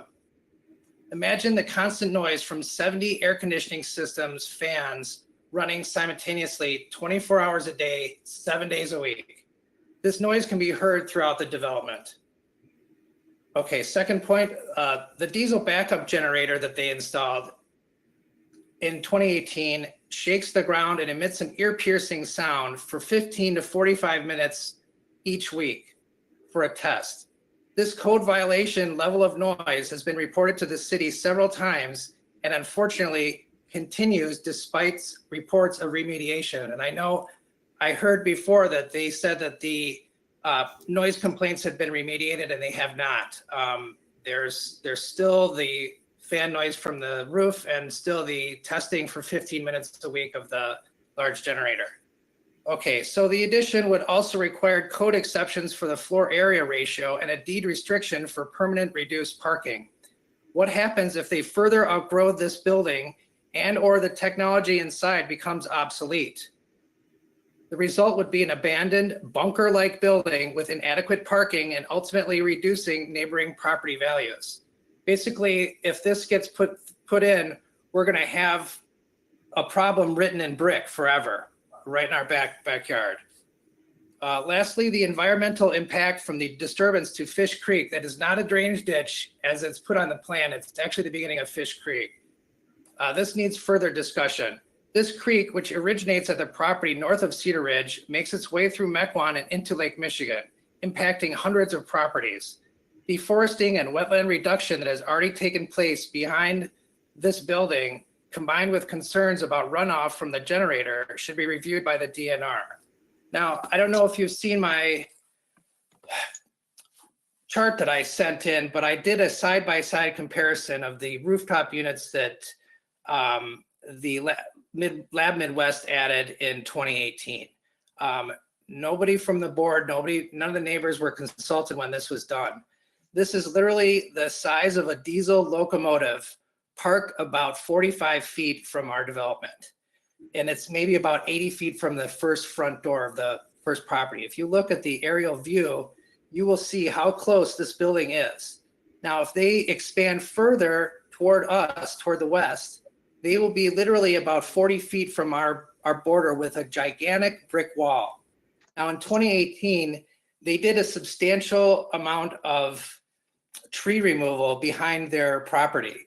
This exacerbated the noise that the generators and the cooling units on the ceiling, on the roof are making. So, not to take up everybody's time, but this is really a big problem. And I know that you've seen the letters from our other neighbors. On the board, I've received many phone calls and many written complaints about this. And I've been put in charge of trying to contact the city. We had Bruce Krebs come out. He did a reading more than a week ago. And when he called me, he said that the noise reading that he took this time was way higher because of the trees. The leaves have come down in the fall. So usually they absorb some of the energy coming from the top of this building. But he told me that the code readings that he took, just the regular, not the backup generator, but the code readings that he took were really bad in his words.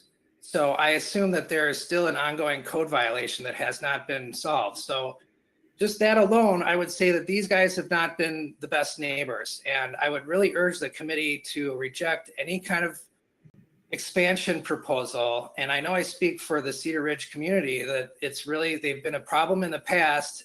None of these complaints have really been adequately addressed.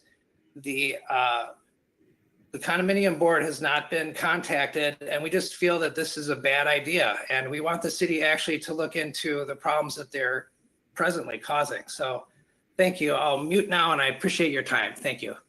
Thank you, Mr. Erlandson. Now we'll hear from the applicant. Please identify yourself and whoever's online with you, whoever's going to speak. Yes, this is Brian Shive, architect from Lakeside Development. And also here is Mike Weber, the owner. I can give you a description here of some of the architecture. We will match the existing orange-red masonry. The height of the addition will be the same as the existing structure. And as was stated, this addition will not generate any additional traffic. That's why my site plan does not propose any new parking. We propose a 39% floor area ratio, but we will maintain a 38% open space ratio as a trade-off. This addition does not require any more backup generators, but this addition will require typical rooftop units that we see on large commercial buildings. So again, this is a consultation. We want to know what would make this commission comfortable for approval in the future. And Mike is here, and he'd like to talk about his business. Yeah. Hi, this is Mike Weber. I'm the owner of the building. I bought the building from Wesley Sham. The business that's there is Integrated Systems Corporation, or IS Corp. I actually have been in the neighborhood since 2004. I own one of the buildings that's north of there also. So we've been we've been in the neighborhood a long time. What we do as a business is we're a cloud, and we store data for banks, hospitals, and school districts. And what we've seen because of COVID is we've seen a huge surge in our existing customers that require more contiguous floor space. As a matter of fact, Mequon Thiensville School District houses all their critical data for their students in our facilities. The city of Mequon also uses our facilities for disaster recovery in the event of losing their main facilities. So we provide that for many of those. So I've been in the community since 2004. We have contracts within that building for an excess of 10 years minimum. And those are for large regional medical centers that are storing their critical EMR data there. So we're going to be in this facility for a long, long time. So our intent is one of our clients has a need for more contiguous space. And again, that's just floor space as described by Brian. And we also were, talking to, the city in regards to the issues with the noise and designing the building to accommodate, that and the fact that there wasn't going to be any additional power generation needed for this. So it's clearly for more floor space, critical for some existing customers that need the more floor space for this private cloud. I sent an email to Jack that shows a picture of the inside if nobody knows what the cloud really looks like, if Jack wanted to share the picture at all. But it's basically a white room with white cabinets inside of it with no people. So that's essentially what we're doing here, and intend to be here for a long time and be sensitive to our neighbors. So looking forward to getting input so that we can accomplish this very critical need that we have with our existing customers, and then also with our business. Thank you. Anything else from the applicant? Commissioners? Commissioner Bach.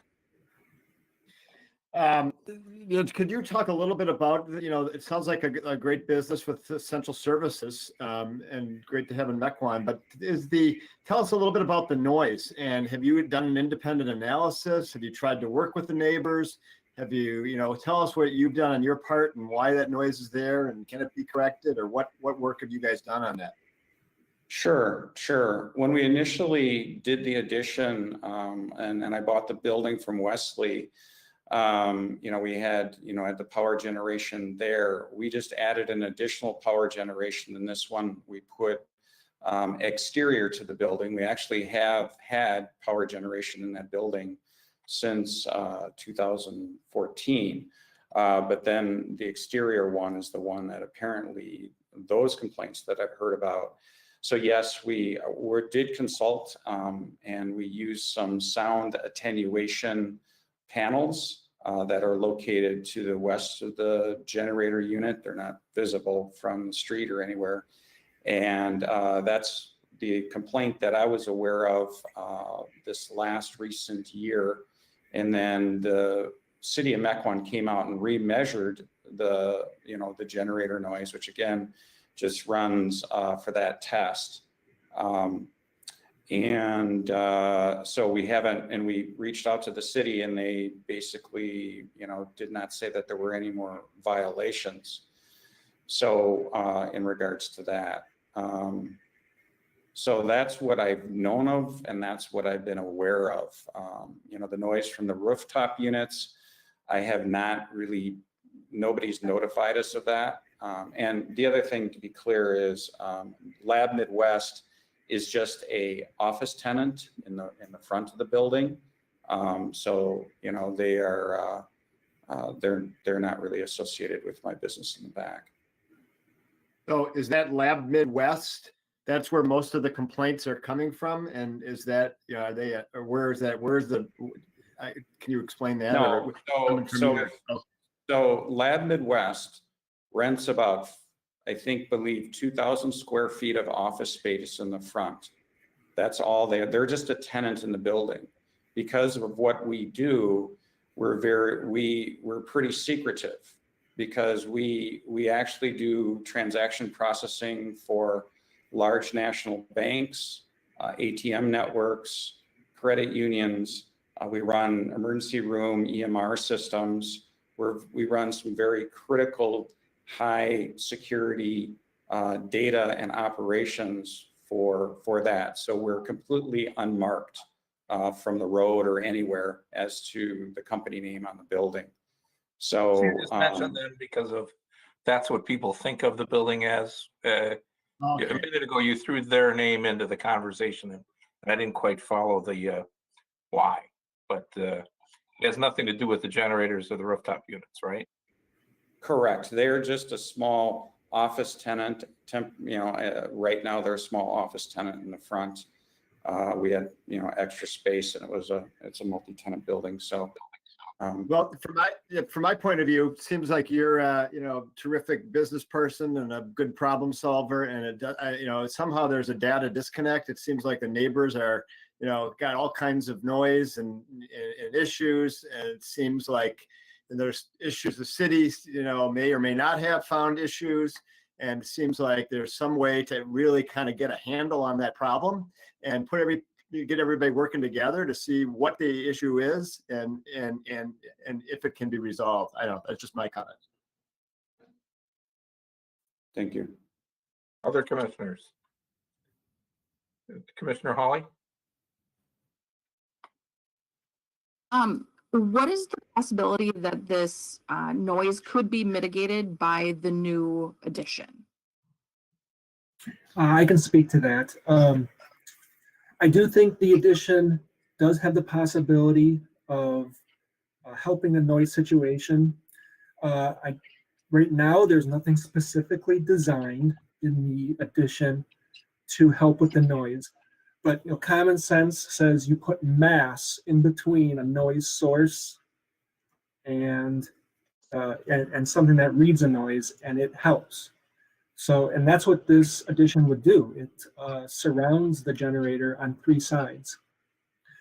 Now, there's additional things we can do as well. We can add sound attenuation shrouds around rooftop units, which currently don't exist.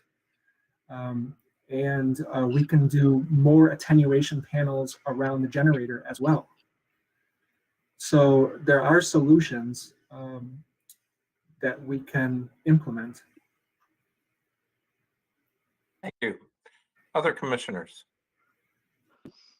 Commissioner Genchis. Quick question about the number of new rooftop units that'll be necessary as a result of the expansion. How many rooftop units will be added? Mike, do you want to make an estimate? Yeah, so approximately 4 to 6. And we could, if it's a concern, like I said, working with the neighbors, if it is a concern, we can locate those rooftop units east, more towards Port Washington Road, not on the addition, but on the original building. So we can actually have those remote to further east on the building. And I don't know if you have Jack, you can't run the plan again up there. Yeah, I just would need to screen share it. I could show you the photo of the area.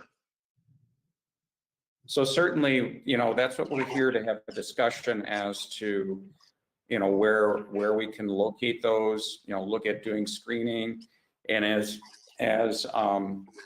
Brian, the architect, suggested putting more additional acoustic panels. Right now, if you see the generator where it is enclosed in there, we now have to do the sound abatement from the complaint. We put sound attenuation panels to the west of the generator right there. We can completely surround the generator with sound attenuation panels. They actually absorb sound. So they're like an egg crate looking product that will actually absorb the sound, not reflect it. So if you look at, as far as the rooftop units go, in the original building, we could put the rooftop units, if you go to aerial, yep. So you can see we could put the rooftop units east of there, in addition to putting some sound attenuation panels and enclosures on the west side, which face the neighbors. We would actually put it on the rooftop, but we wouldn't locate we'd put it there. Yeah, we put the sound attenuation panels there. We wouldn't, we can accommodate and not have any rooftop units on that addition.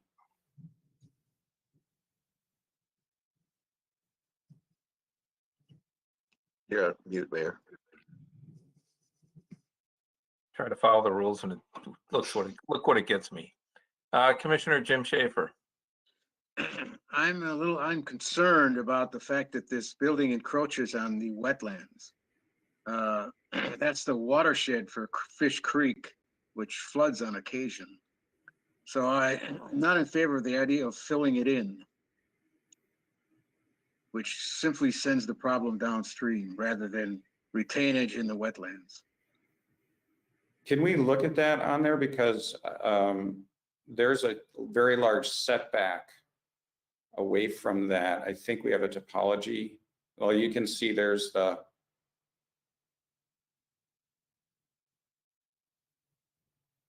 so you might be able to measure how far the building is from that.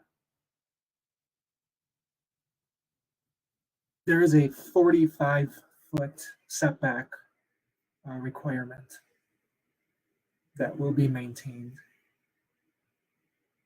What about the city's water retention policies? Have you looked into, what water mitigation and retention and what any engineering on and review of the city's engineering standards for water?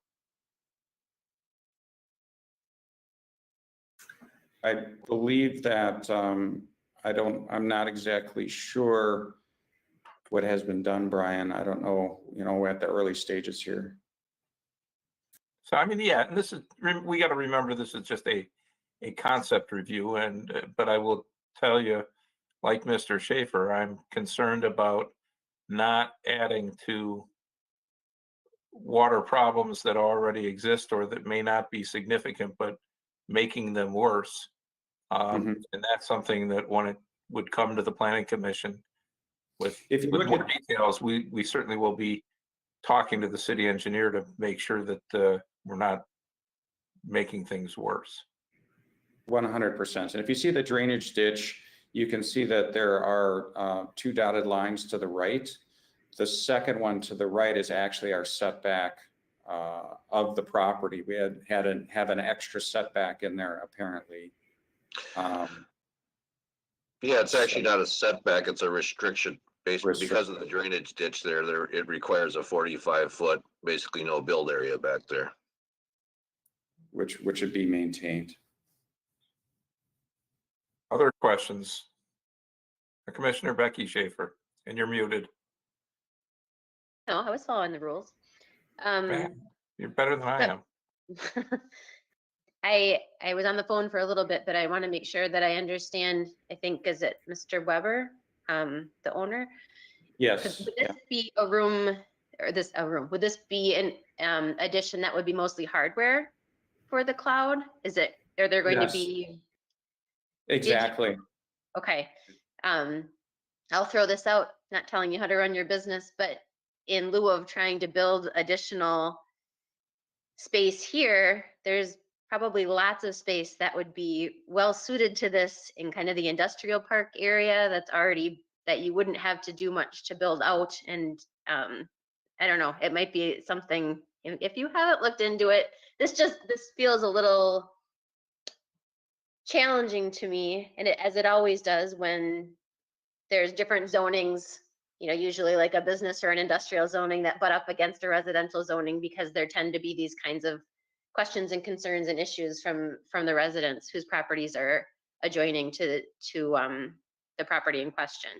So I'm not surprised to see so many people on the call, but it sounds like there are ongoing issues that have not been addressed to the residents' satisfaction. And I understand you're saying that you're not aware of them. It seems like I feel uncomfortable. I know it's a consultation. My comfort level with this is very low at this point, given some of the concerns that have been mentioned that don't sound like they've been addressed. I don't know. I wonder if this is the right place for it, or given the type of business that it is, might there be a better suited area for it that would allow you to expand your operations without doing it on this physical site, since it's not something that requires a lot of personnel. Mr. Zader?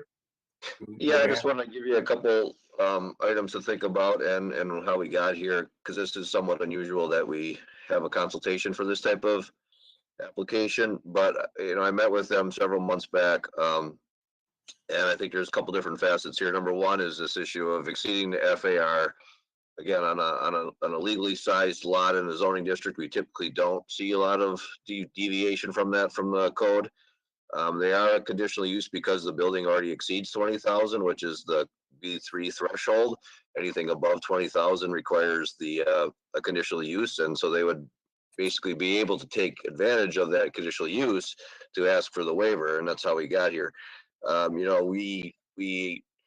when I spoke with the applicant, it was one of these, a balancing act. We have existing business who's growing. We want to try to accommodate them, but then on the other hand, I see, again, Commissioner Schaefer's concern that are they growing over this site? Is it getting too big for them? And maybe that it's not something we should entertain. And then to add to that, there's this issue of the noise. And just a little bit background on that. I guess I'm not aware of the last inspection done by Bruce Kress. Over the summer, Kathleen Schneider, who's the alderman in that area, was constantly in communication with us. We took numerous sound readings. They were above the requirement. Back in 2018, when we approved the generator, we added a condition that it couldn't exceed 65 decibels at the property line, and it could only be tested during certain hours. I think what Bruce found, they were violating that requirement, not as much to the property to the west, but to the south, the existing business. So, but they were still in violation. They did do some sound attenuation, but I guess there's still some concerns from the neighbors. So I guess thinking just to get feedback to the applicant on where he should go next, I guess we have to, from a commission standpoint, you have to address the fact that, are you comfortable with allowing to go over the FAR requirement, number one? Number two, if you are, would you be interested in entertaining additional standards above and beyond what we've already approved in terms of the noise? Right now we're at 65. We could drop that down to whatever level you feel comfortable with. And then number three, the sound requirement was specific to the actual generator. We don't typically have sound requirements for rooftop units because that's basically a typical application for most commercial development. But in this case, this type of use, with the amount of cooling that's needed there, you could actually also require the sound attenuation of those rooftop units to be at a certain decibel level as well. And then if you were going to go down that path, I would require, it seems somewhat extreme in this case, but I would require some sort of sound study prior to your approval to make sure that they can meet that requirement, not just base it on, what you think is going to happen. I think we need to verify that to protect the residents in the neighborhood that this is not going to exceed it. Because once it's built and operational, it's going to be a little bit more difficult to to make that sound go away. But we should know ahead of time what that's going to be. So those are just some things I think we need to think about, give them the feedback so that they can decide whether they want to come back with a request for full-blown conditional use and building and site plan approval in the future or not. I'll jump in with my comments. I typically, I mean, our code doesn't say either meet the FAR requirement or meet the green space requirement. They are both requirements. At least that's my understanding. Before we would waive the FAR, I guess I would want to see some sort of an analysis. When else have we done this and why else have we done this? Because I think each time we grant a waiver, we may be setting a precedent going forward. But the flip side is, by allowing some construction here, assuming it's done well and responsibly and doesn't create the wetland problems and what have you, we may be able to alleviate the noise concerns if we impose adequate restrictions and requirements, which we might not otherwise be able to alleviate other than for enforcement of the 65 decibels on the one piece of equipment, because we might not have the authority to do that. So we could, as a community, get something out of this if we do it correctly.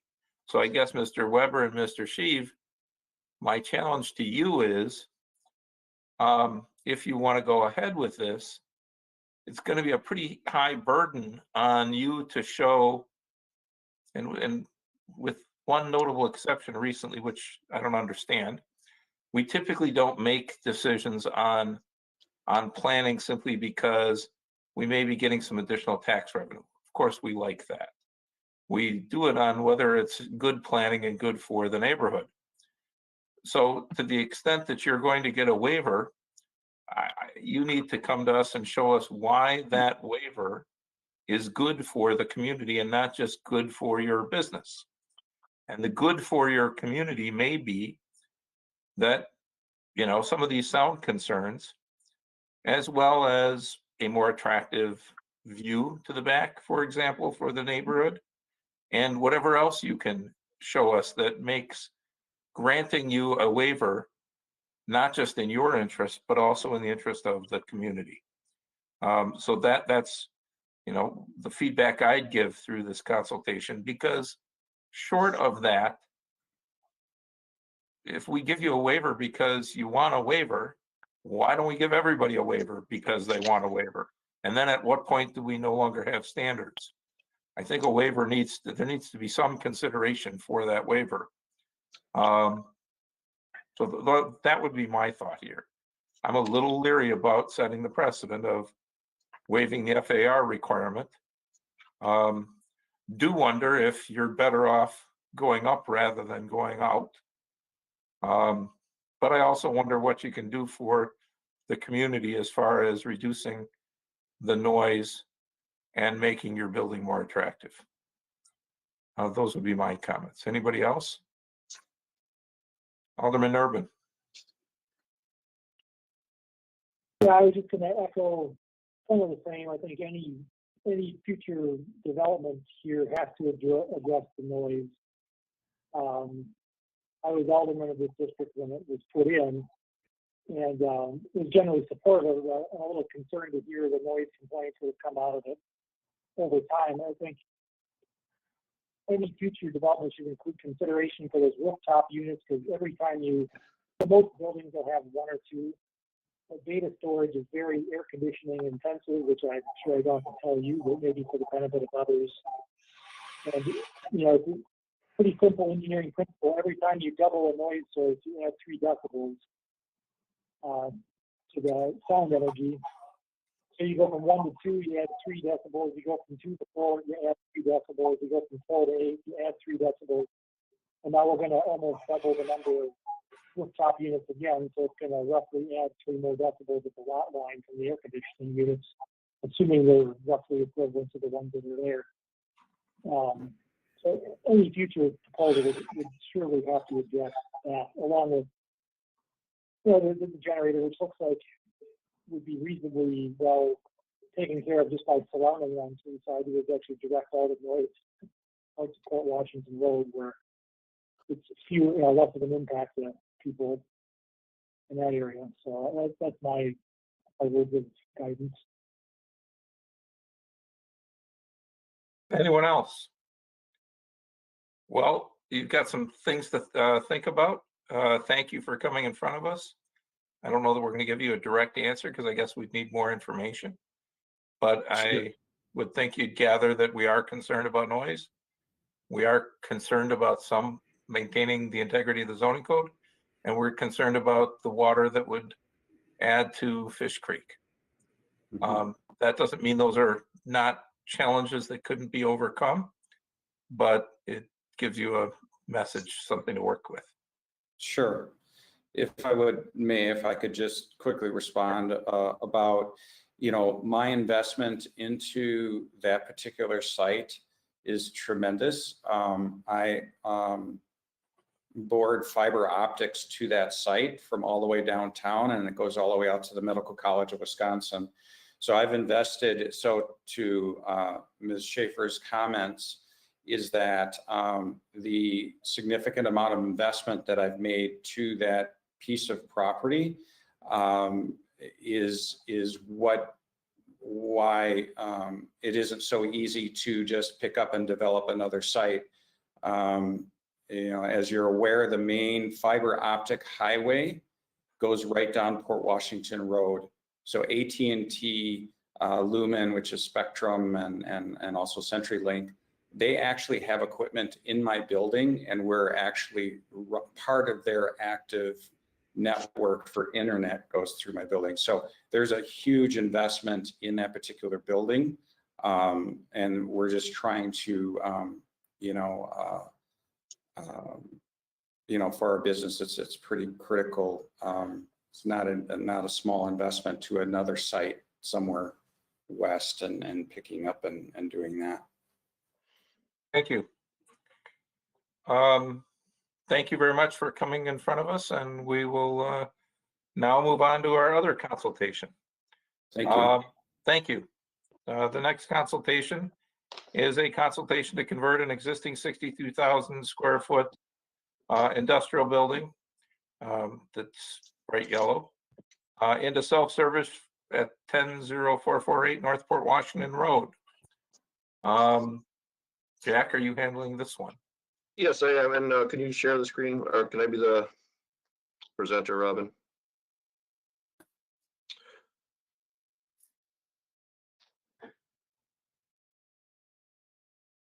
As the mayor stated, Hold on a second, Jack. Nobody signed up to speak on this one. Am I right? No. Okay, thank you. So as the mayor alluded, this is the big yellow building which is typically referred to on Port Washington Road. And I'm gonna kind of jump around a little bit in the report. Just some background on this property.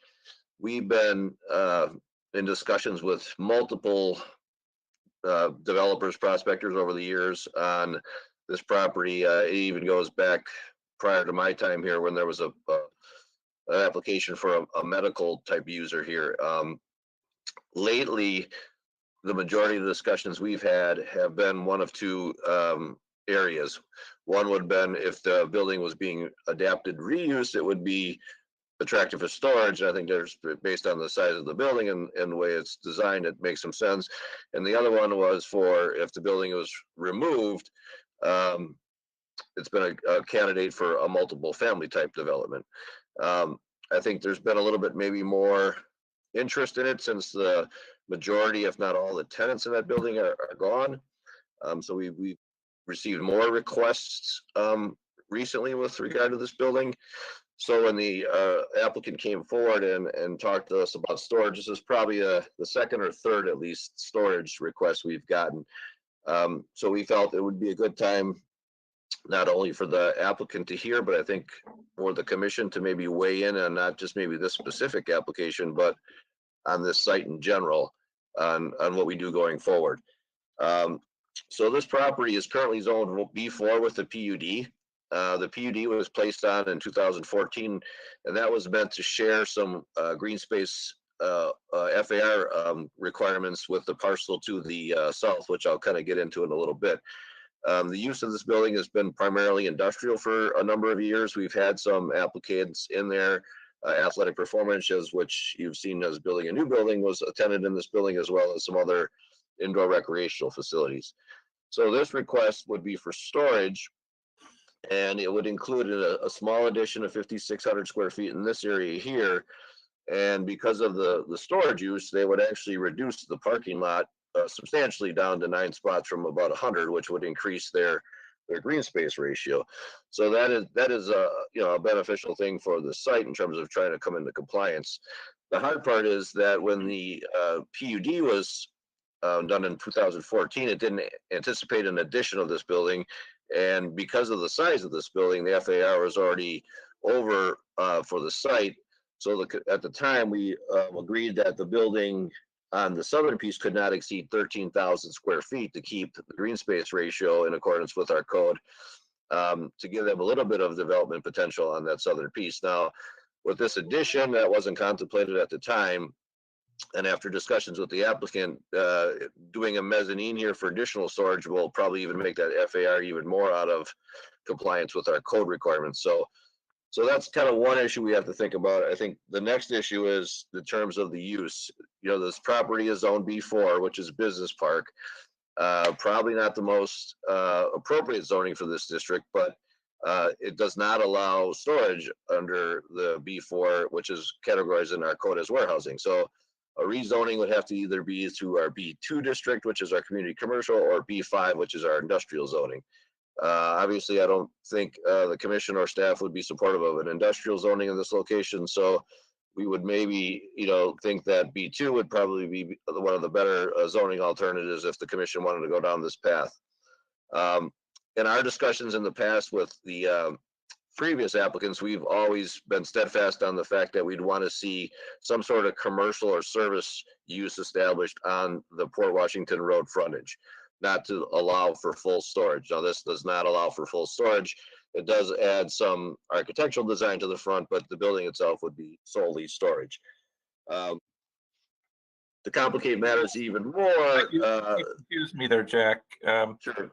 You said this would not be full storage, and then there's architectural design, and then it's full storage. I didn't understand that.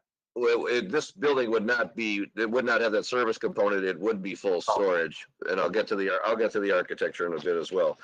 To complicate the matter even further, our Economic Development Board has been studying this Port Washington Road corridor, looking at land uses in the area, and this is one of the nodes, I guess, that they felt was mostly appropriate for like an entertainment type of district, where you could have possibly a hotel or potentially some sort of multifamily or restaurant use here. So I think there's a concern of rezoning this prior to that work being done, and see how that flushes out. So that's another issue. A secondary issue with regard to this area, this is part of our TIF district number 5. That's basically a rehabilitation TIF, and it was designed to allow for redevelopment of some of these older buildings. But there's a specific strict formula with regard to how the TIF works. And I think even when we created the district, we knew that this building being so large, it would probably not meet the fast track formula in terms of making it worthwhile to tear the building down, unless there was a substantial amount of density with regard to some sort of residential or hotel type use. So there's a number of things to think about. I guess we look at it, the storage facility may be a short-term improvement, and this is where I'll show you some of the designs. They're looking to reface the building, add some signage, use fiber cement to cover up some of the existing panels. So I think what they're showing is a short-term improvement, but I think our concern is that long-term, then that just belabors this building for a longer period of time. And I think our ultimate goal would be to have the building eventually raised and replaced with some other type of use, and building which is more compatible with the area. So I think the commissioners really need to think about a few things. Is the the use of storage acceptable in this location with all the, history and all the other things that I've brought up? Would you feel that a long-term situation would be better off with maybe a different use there with the building being gone? And while it can't really occur right now under the fast track formula, we could amend our TIF to allow for a different incentive package that may help spur that on and bridge that gap in terms of meeting the economic needs for the owner of the building. So those are a couple of the things that I think they're looking for feedback on, and I think we are as well in terms of what we do with this property moving forward. The applicant is here to discuss in the project in specifics, but I guess I just wanted to give you our overview with regard to the use of the building and all the other ramifications that come with allowing this building to be rehabbed. Thanks. Thank you. The applicant, who will be the spokesman or spokesperson this evening? Sure. Well, I'll start out. My name is Brian Fisher with Anderson National Design Build. I was the one that submitted this application and everything you're looking at here. I'm going to introduce Michael Kelly. It is his firm that is the folks that will own and develop this site. And I have also, in case there's any questions, representatives from Founders and Colliers International, just to kind of talk, if their questions are there, to talk about the history, the difficult history this building has had in terms of becoming anything that would be probably in the desire of Mequon. So I'm gonna hand it off to Michael Kelly. Good evening. Michael Kelly of Blue Room Management, and really excited to be here to kind of present this redevelopment of, I think everyone knows, very difficult property that's been on the market for many years. Really given the building's age, massing, and the prohibitive cost to demolish, we believe really our redevelopment plan is the highest and best use for this, frankly, unsightly property. And what we're proposing is what we consider Class A self-storage. Our firm, this is primarily what we develop in terms of storage. It's a high-end use in terms of the self-storage market, and probably much different than some of the legacy storage facilities that you're probably familiar with in our area. The property will be primarily almost 100% climate controlled, which is really a high demand in the area and really lacking in terms of supply. Brian can kind of get into a bit further in terms of the design choices we've made, but to highlight, we'll be adding a lot of aesthetically pleasing, high quality materials, much needed glass to the facade, modernizing the, I guess, infamous yellow and brown color scheme. And finally, as Jack said, bringing more green space to the parcel, since we won't need as much parking that's currently built on site. Since the design feature is an interior drive aisle that comes from the west to the east of the building and exits to the east as currently in the site plan. So that's our high level proposal, and I'll turn it back to Brian briefly to discuss kind of the design elements, and we look forward to your comments. So thank you. Yeah, thanks, Michael, and thanks to the Plan Commission and the mayor for letting us talk tonight. So what you're seeing in front of you here is certainly a attempt at making an existing building that is not necessarily considered desirable. And I've talked to previous Plan Commissioners and aldermen in the area. I think it goes without saying it's a bit of an eyesore. It's not attracting users, it's actually losing users at this point in time. Our proposal, and if Jack goes down to another rendering that takes a look at what is now a very unsightly interior accessible loading dock. Yeah, there we go. We have signage written there. Yep. We're closing up that eyesore as well. We're adding in a high level speed door that's glass, that when it goes up in 2 seconds, and when it comes down in 6 seconds. If I could bore you with all the details of self-storage, but a facility like this might see when it's fully occupied, might see 3 to 6 renters an hour going through it. So, the impact of the traffic flow through the site will be minimal, and that door will almost, I don't know that you'll see that door open hardly ever.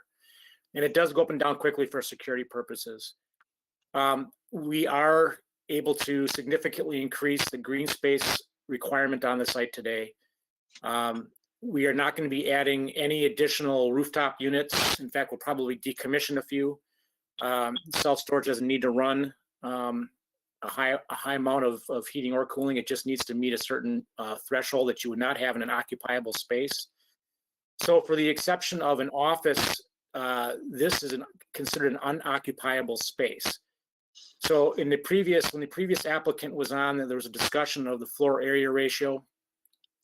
From the naked eye looking at this facility, aside from the 5,600 square feet we're proposing to house RVs and boats, which are not allowed to be parked in driveways in Mequon, this building will not be added onto. Again, there's some aesthetic features we're adding to add some fenestration to the front of the building, but that's not an occupiable space either.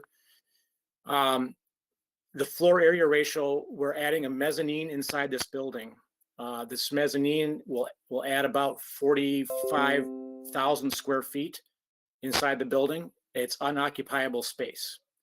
So when we're talking about precedents, I understand it's a good argument. I used to be a plan commissioner in Germantown years ago, and you never want to step into a situation with precedents. But if a waiver would make sense, if the plan commission thinks this would be a good fit, I think this would be a good fit for a waiver. We are not adding any additional. In fact, we're reducing probably of the office space that's in there now. We're reducing 3/4 of it. So we'll be down to about 1,200 square feet of office space in here, and the rest is purely storage. And we have a drive-through. That drive-through is important because in self-storage, about 70 to 80% of the renters are female, and they want a secure, comfortable, safe way to store their stuff. And this is the way to do it. We've done almost 2 million square feet of self-storage in the Midwest over the last 12 years. And this is highly desirable, and it's highly desirable in affluent and upscale communities like Mequon. So I think this is a great fit for this location. It's a difficult location. I hope you'll give it some serious consideration. I'm not here to say that what you're looking at now is the final answer. We're certainly open, and that's why we're here, for your input. But I think at the end of the day, this is a great opportunity to put a use here that can be done. So I'll pass it on to any questions anybody would have.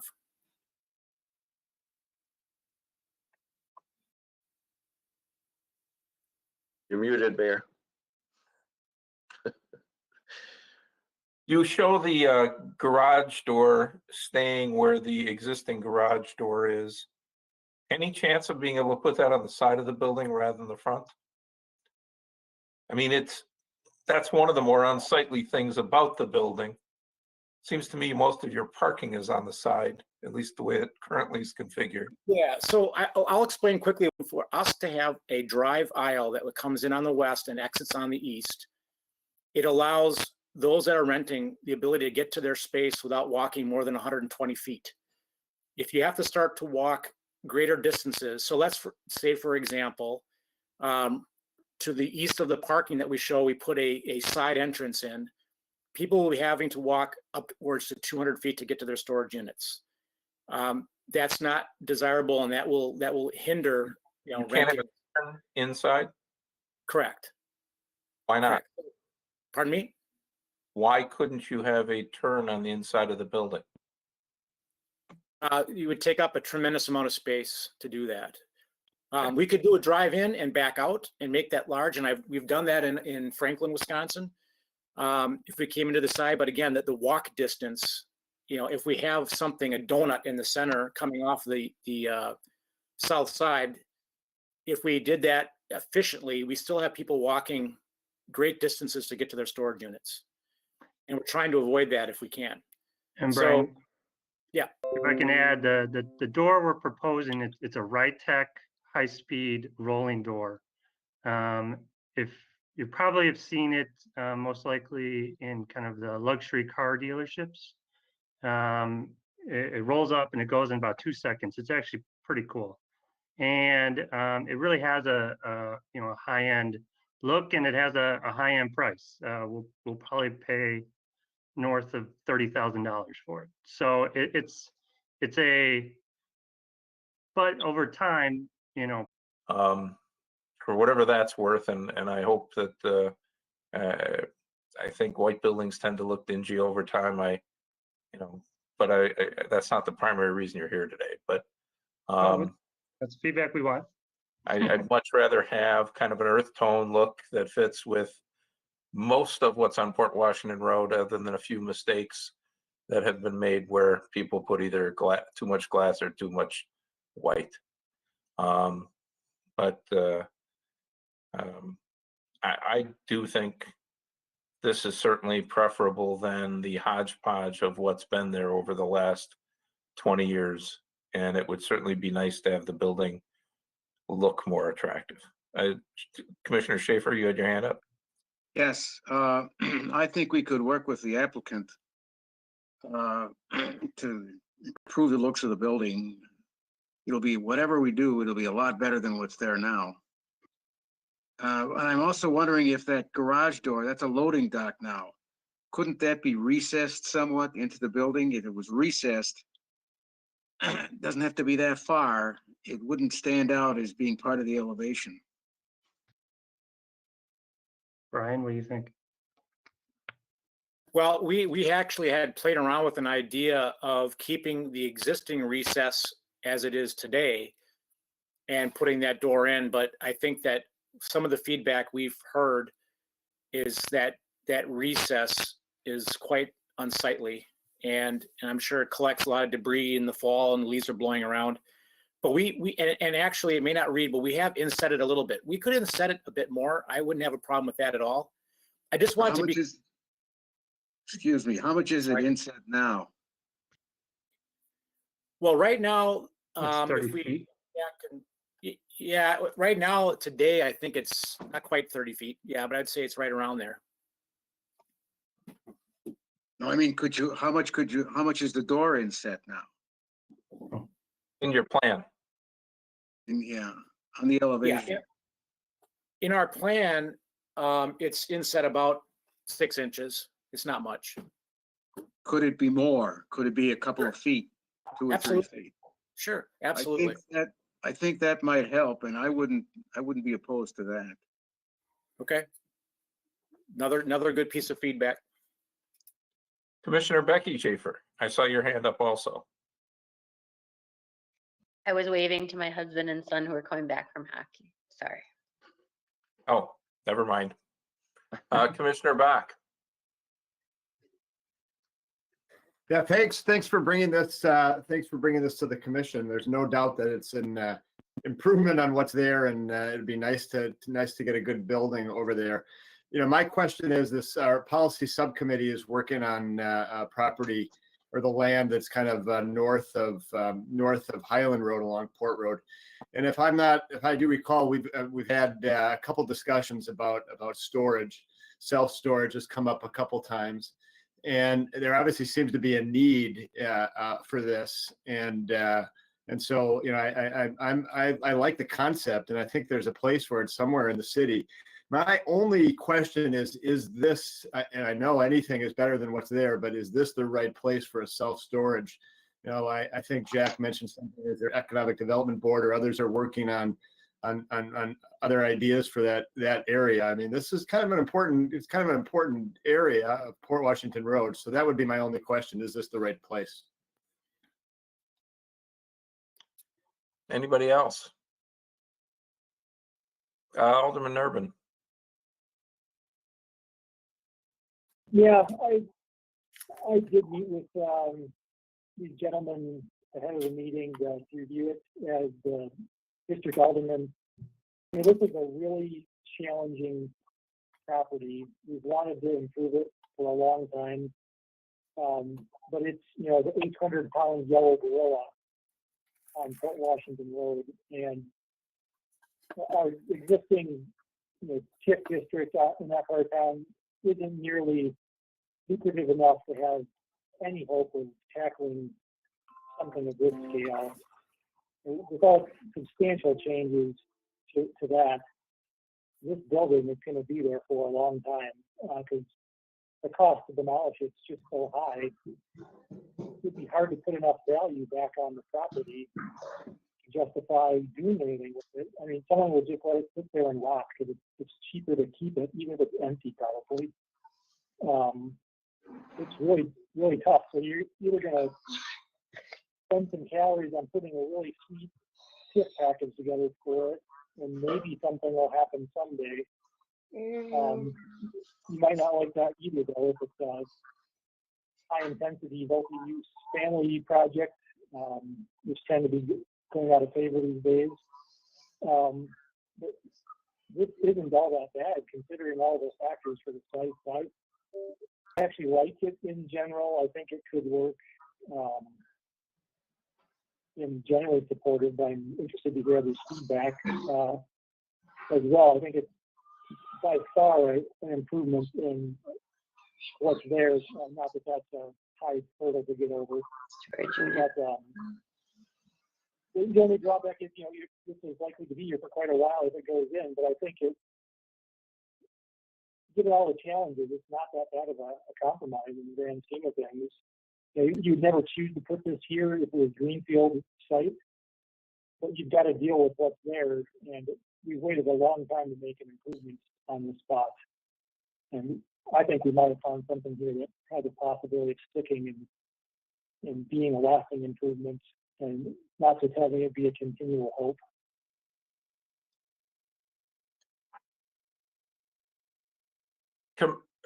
Commissioner, who did I see? It was, I thought I saw Commissioner Stoker. That is correct. I just wanted to throw in a couple of comments. I think this is a great use for this location. I actually worked in this building in 1986 through about 1989. So I'm familiar with the building, at least as it stood then. And I don't see a lot of other good uses for this building. Clearly, this is a massive, massive, massive improvement.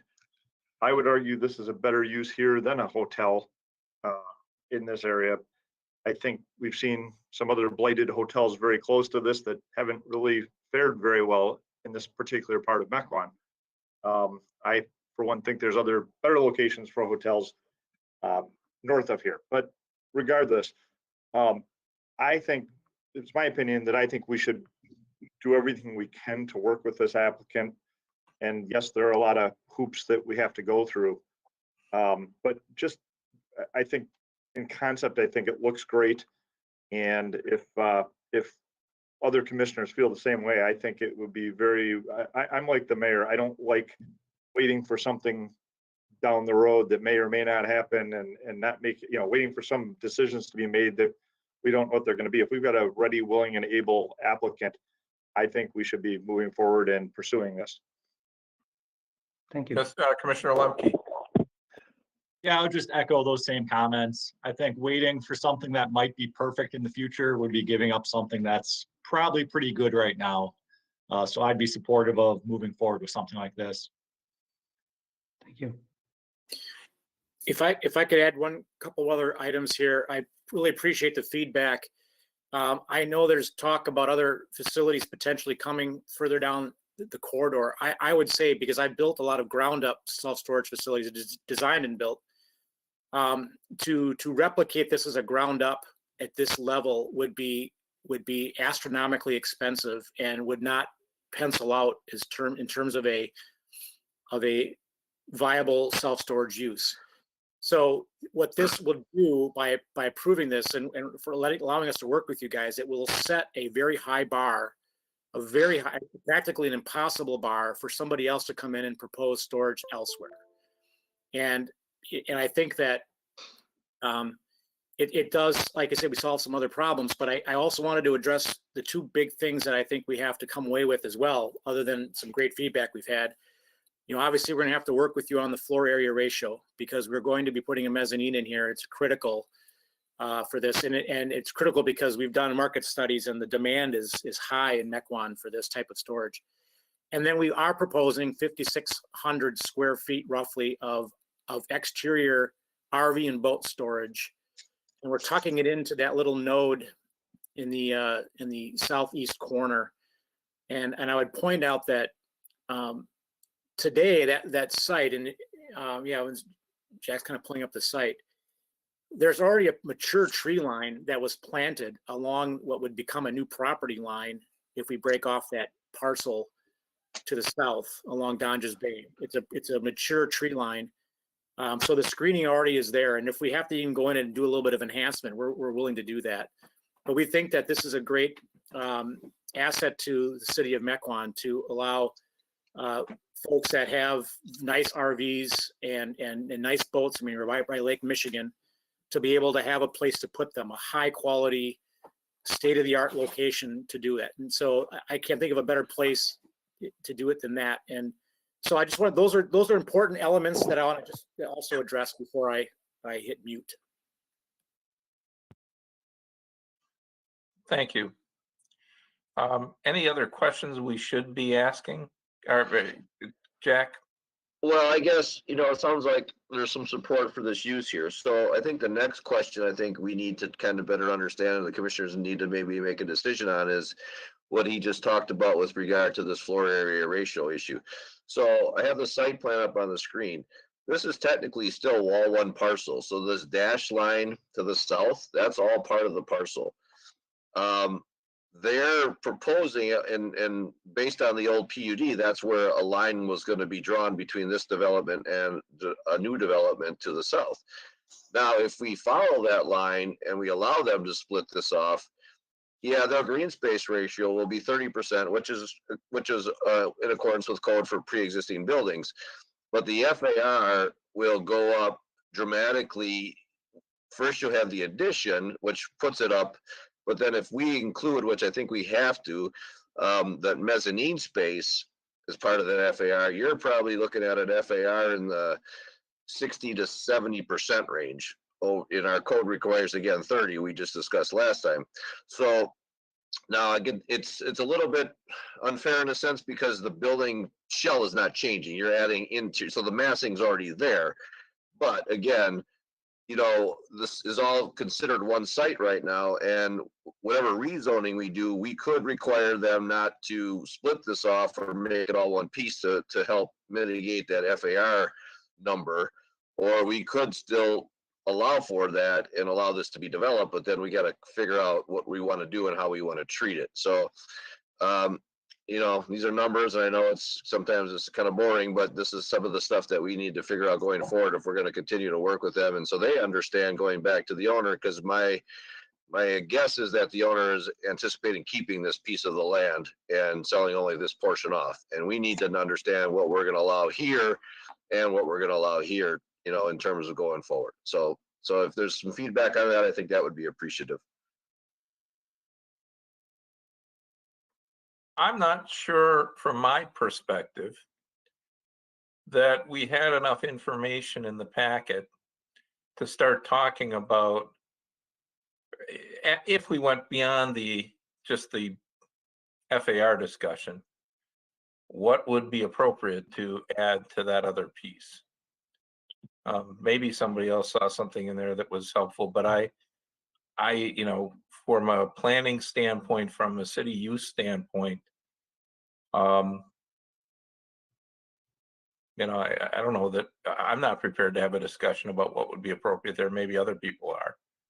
Well, I guess I just wanted to, the reason I bring it up, and I did address it in the report, that like when the PUD was done in 2014, we anticipated that being split, and we anticipated the building to the north staying. And so we basically came up with a maximum building of 13,000 square feet, which still would have exceeded the floor area ratio overall, but it would have been in compliance with the green space ratio overall.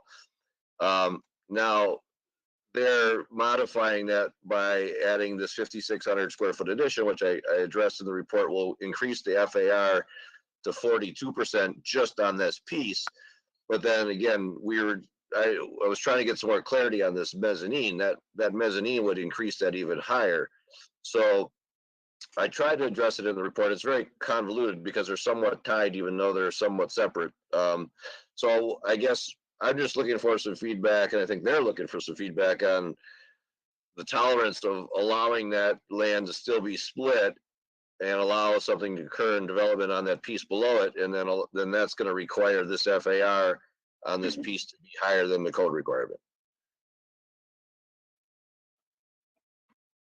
Okay, any commissioners? Commissioner Stoker? Yeah, this is John. So the FAR doesn't scare me, considering we're not raising the height of the building. To me, if ever there's an exception, this would be it. Now, with respect to, I believe I was around when we talked about this in 2014. Am I correct, Jack, that and again, you started talking about it a little bit, but you didn't get into much details. We approved a 13,000 square foot building on that parcel to the south, or we said we would allow up to 13,000? Yeah, we didn't approve a specific building. They wanted, the applicant at the time wanted some assurance on what we would allow there because of the size of this main building. And so we did a calculation where we figured out the green space ratio for the whole piece, and we basically backed into a number, and the PUD basically dictates that they could not exceed 13,000 square feet of a building on that piece if it and when it was developed. So that's in the current PUD right now. Now, this would be a rezoning, so we can create a new PUD or amend it, but we just got to figure out what we're going to do regarding that, because that was based on the original building size. So then you already have this 5,600 square foot addition. You subtract that from the 13,000 and drop that down. That gets to be a pretty small building. If you take the mezzanines and you actually count that as part of the floor area, then that becomes basically a no building.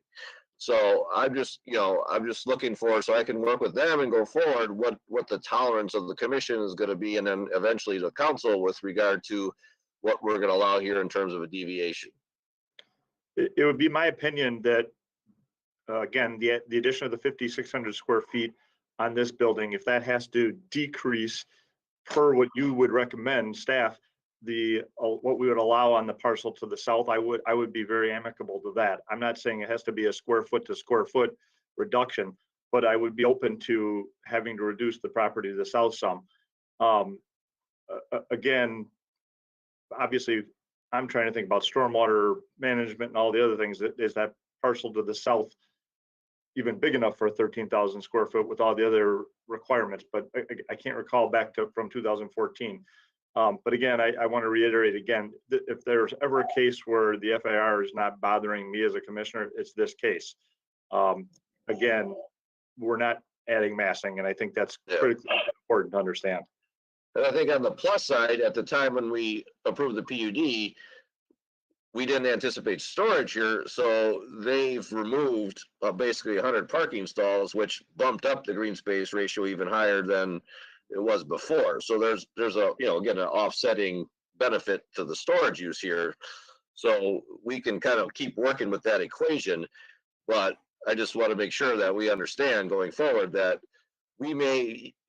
I think we can get to a point where the green space on the whole site complies, but you're probably not going to get anywhere near getting that FAR to comply if we count the mezzanines. Now, if we don't count the mezzanines, we can reduce it and probably still hit a threshold where there's still a buildable building on that bottom piece that could be, that is realistically sized. But I just wanted to get a little bit of feedback before we get down that path with them. Hey, my last question, since you brought up, and I think I know the answer, the remaining asphalt on the north side of this building, is that just for fire access? Why are we keeping that? It doesn't appear that they have any use for it. I can answer that question. That's an existing easement, and I think from a fire perspective, because of the size of the building, we might need to have that for fire department access. Okay. And you can there's connection to the lots to the north. Yeah, here's the ortho I pulled up. There is a connection, but it's also kind of odd where there's a joint connection that they can actually come through the adjoining driveway to get back there too. So I don't know if that easement's necessarily required. or if it's a fire lane issue or both. It could be, we'd have to do a little bit more research into that, but, you know, that would be a possibility too. If that's no longer needed as asphalt, we could always look at changing that, but we'd have to further look into that language of that easement to see if it's even allowed. And we would have no problem turning it back to green space.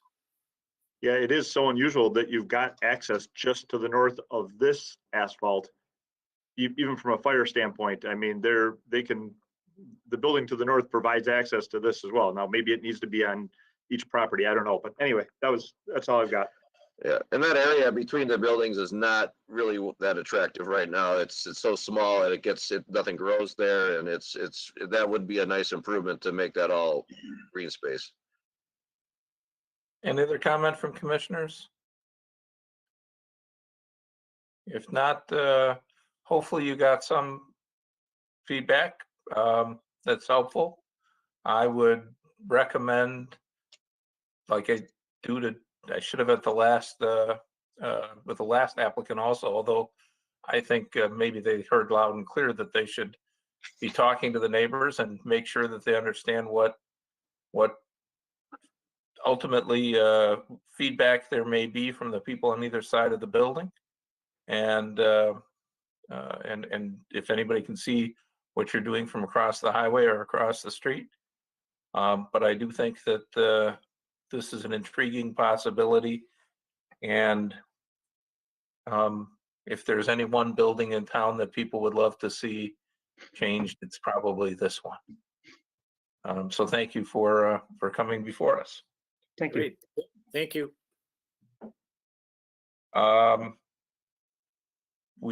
There's announcements of the meeting calendar. I assume that's in the packet. There's no real reason for discussing it, but if people see any potential problems with the calendar for 2021 that's set forth, please let me know. We try to create one, but it's not totally set in stone. We certainly don't want to conflict with NBA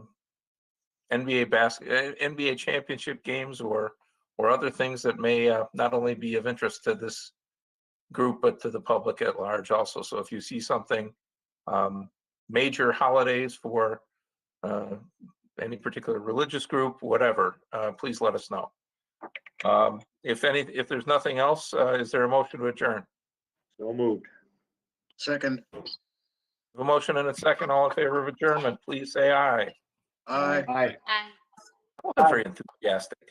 Anyhow, have a good evening. Thanks all. If I don't talk to you all, have a great Hanukkah or Christmas and New Year's. And thank you for another year of service. Thank you. Thank you. Good night. Good night. Good night. Kelly,